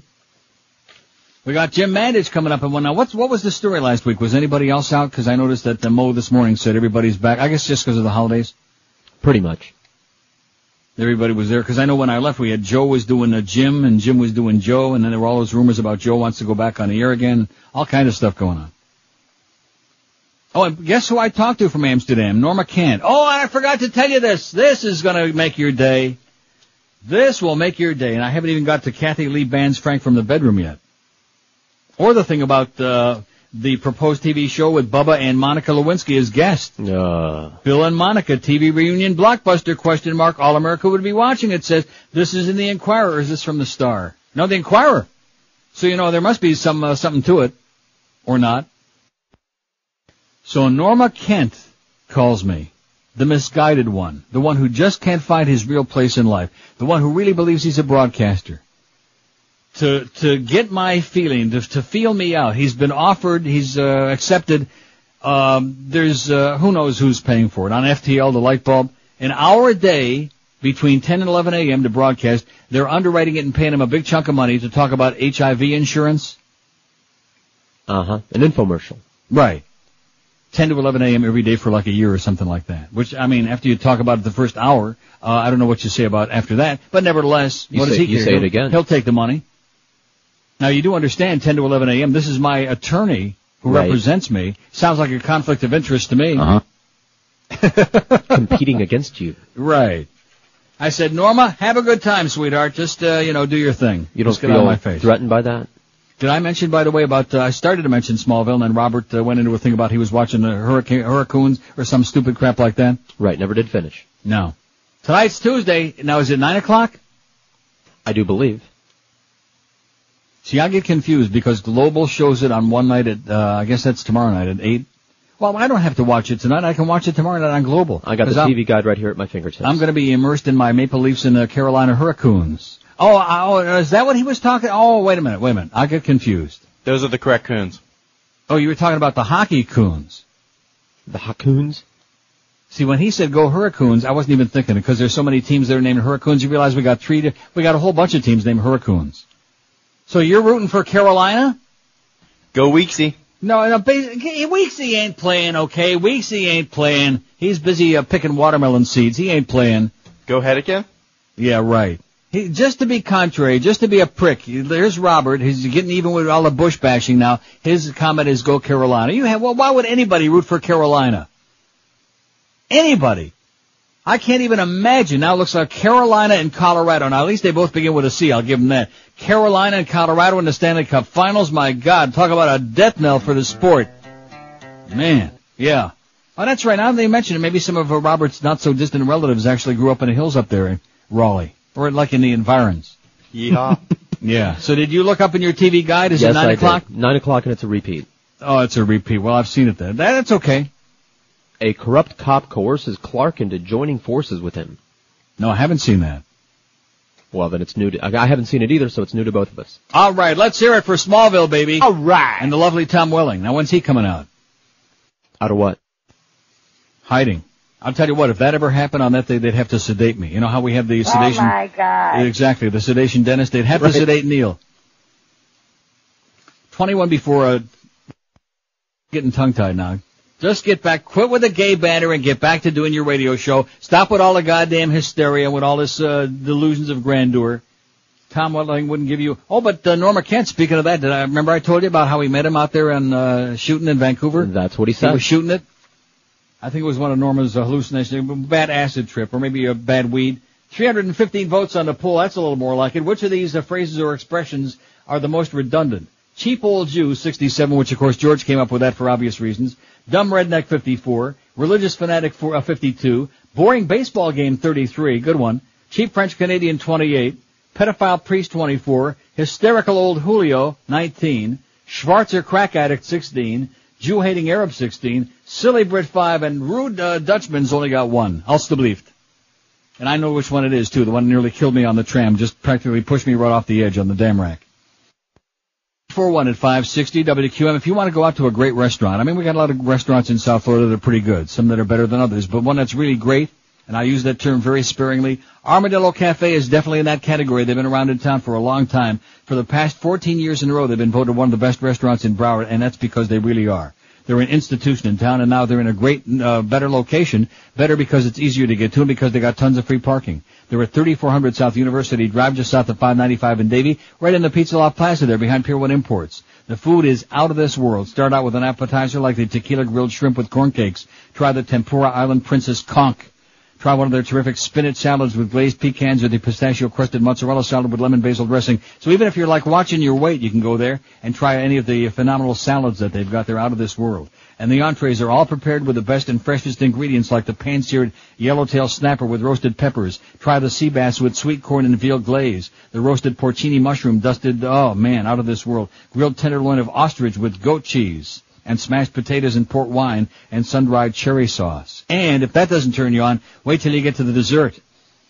The Armadillo Cafe's creme brulee is the best you've ever had in the world, no matter how many places you've been. And I never had these, but every time I read it, it gives me goosebumps. Warm chocolate fritters covered in hot fudge. Out of this world. Call Armadillo Cafe for reservations for a real feast. 954-423-9954. That's 954-423-9954. Check them out on their website if you like at armadillocafe.com, and be sure and tell them that old Neil sent you by for a feast.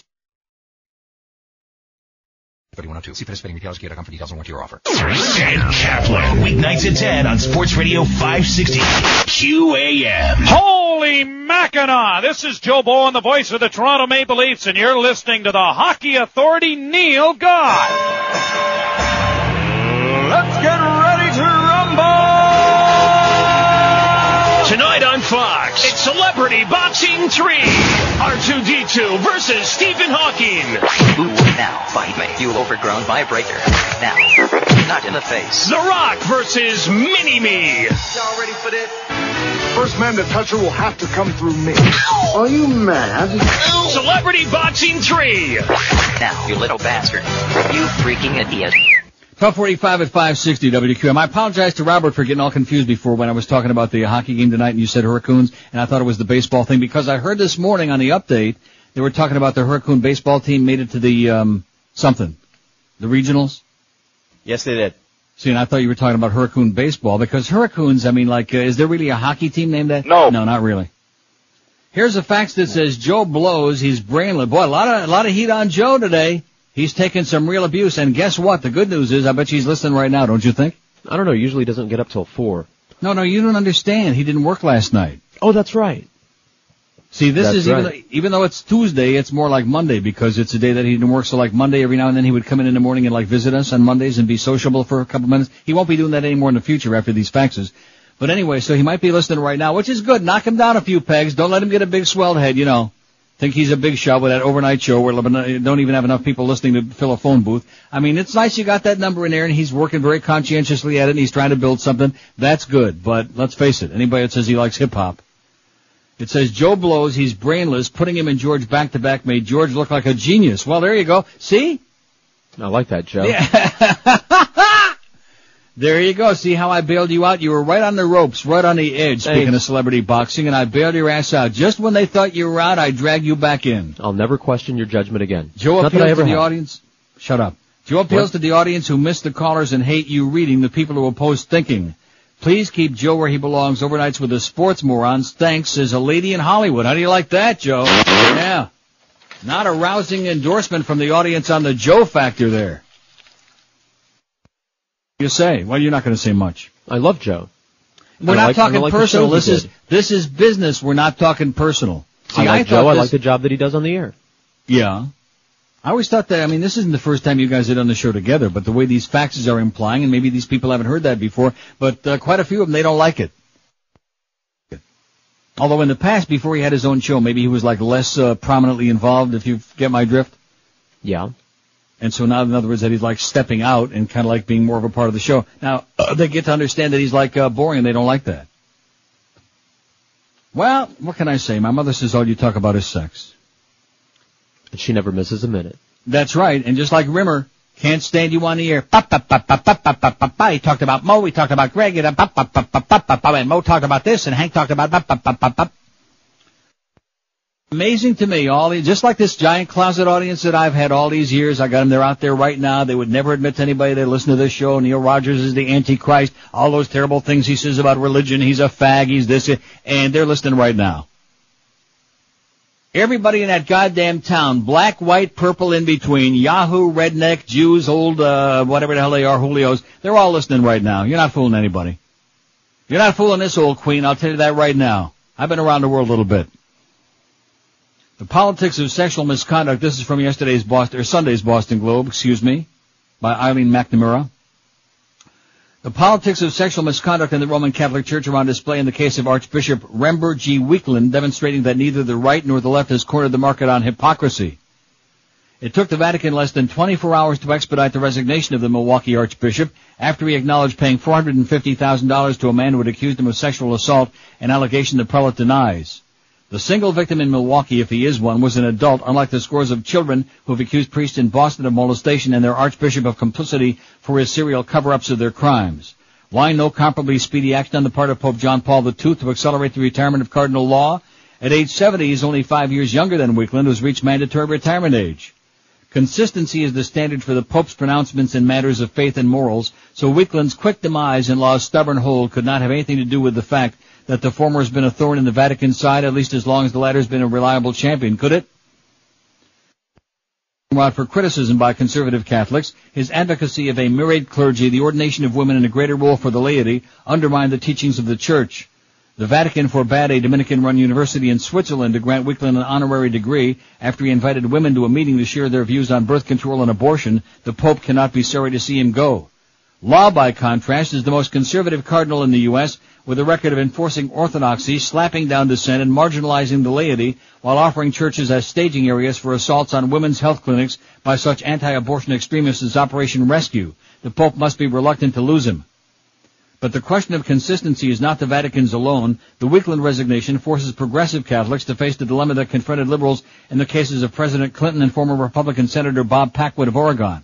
Clinton was impeached for his sexual misconduct with a White House intern, and Packwood was forced to resign for sexual harassment. The The workplace misconduct for which both men were condemned is an anathema to liberals, but it proved difficult for many to denounce either man because of their political support for gay rights, pay equity, reproductive rights, family leave, and other causes the left holds dear. Wickland has been one of the highest-ranking champions of change in an increasingly conservative church hierarchy. He was a rare sign of hope for reform-minded Catholics who now seem more saddened than angry at his precipitous fall from grace. Their ambivalence can be explained in part by the ambiguous nature of the accusation against him. Paul Marcoux was 31 in 1979, a graduate student in theology, when he claims Wickland sexually assaulted him. The Archbishop was 52. Marcoux did not bring his charges until 1997, and when he did, Wickland denied them, but then paid $450,000 to buy his silence. In a lame attempt at self-justification, Wickland said he had earned more than that amount in speaking fees that he had turned over to the Archdiocese. A 1980 letter from Wickland to Marcoux released last week reads like nothing so much as a missive of love and heartbreak. In it, Wickland tells Marcoux that he expects to be ridiculed by him for returning to his vow of celibacy and that he cannot supplement with church funds the $14,000 in personal funds he had given him to finance a video project. Marcoux might be an assault victim or he might be a spurned lover, but Wickland at the very least put the protection of his privacy ahead of the needs of his flock and abused his power by either seducing or abusing a younger man susceptible to his power and influence. He is now paying the price for his misjudgment. When will law be held accountable for his? Asks Eileen McNamara in the Boston Globe this weekend. Another excellent article. The Globe's done a spectacular job blowing the lid off this whole thing, and it blows. I think is a very good way to put it. It blows. A lot of blowing going on. A wise lady once told us. Remember her at IOD? If you blow too much, you're in trouble. That's what she said. I think she may have had a point. How you doing, Terry? Where is she these days? Is she still, what is she doing? I'm not sure. She'll call. Well, we wish her the best. Yeah, call in, Terry. We won't take your call or anybody else's, but at least we appreciate it.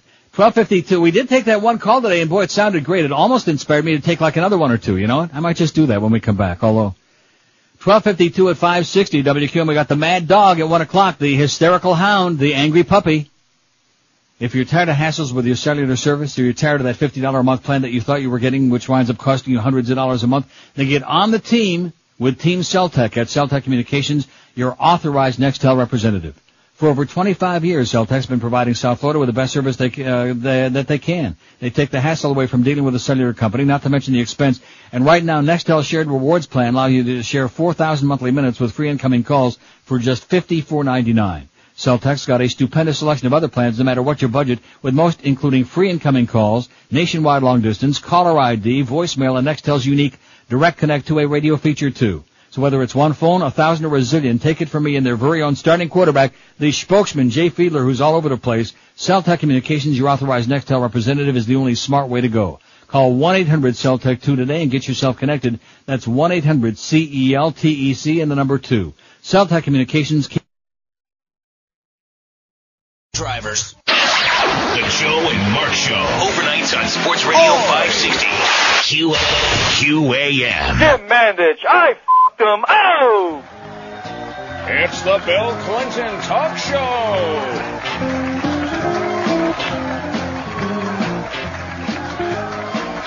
Thank you for joining me. We got a great show tonight, my first talk show. Secretary of State Colin Powell will be dropping in.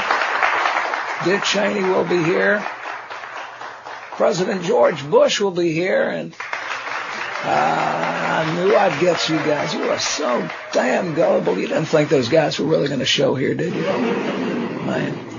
Anyway, life's been pretty good to me after the presidency. I still see Hillary now and again. We went to a baseball game the other day. Pitcher came up to me and whispered something in my ear, and I leaned over to Hillary, and I said, "Beat it!" She took off. The pitcher said, "Wait a minute." I said, "Throw out the first pitch." No, but I've met some nice women. I met a woman, nice girl, speaks 8 languages. Nice part is she can't say no in any of them. So. I still like to stay fit. I went out jogging just the other morning. I tripped, and doggone it, I fell right in the river. And this little kid comes swimming over to me and drags me out. And I said, "How can I thank you?" And he said, "Well, how about a new wheelchair?" I said, "Well, you sure don't look handicapped." He said, "I will be when my dad finds out I saved your ass." But I'm glad I got a talk show here. It hasn't been easy to talk, though. I've had a little problem with my voice, so I went to a specialist, and I asked the doctor the best way to stop losing my voice. He said, "Stop eating your words." Well, here's something weird. I went skiing out west, and I'm looking in the snow there, and I see someone had relieved themselves and written, "Clinton must die," in the snow. So I called the cops, and then they took a sample of that yellow snow and called me the next day, and they said, "Mr. Clinton, that yellow snow belonged to one of your best friends, Al Gore." And I said, dang, I knew I couldn't trust him. What could be worse than that? And they said it was Hillary's handwriting. Don't go away. We'll be right back. Woo! Can't wait for that show. Put Smallville in its place, I guarantee you that. Forget the Super Bowl, forget the Oscars, get ready for the biggest TV event ever, Bill and Monica together again. It's in the Inquirer, so there must be maybe something to it or not. Instant hit. Powerful. Are you interrupting again? Not me. No wonder Joe sounded so bad, you know what? Probably wouldn't let him get a word in edgewise. Probably every time he started talking about hockey, you cut him off. I know how that works. Powerful friends of the former president have been quietly exploring the possibility of reuniting the notorious couple on a small screen, the Inquirer's learned exclusively. This will generate the highest ratings in the history of television, declared an insider close to the situation. While Clinton has denied numerous reports that he's negotiating for his own TV show, the Inquirer has learned that he's still very interested in the possibility. What's more, high-powered Hollywood pals are actively pursuing a TV deal for him. Clinton could certainly use the money that a hit TV show would generate. While he's been earning millions since leaving the presidency, he's still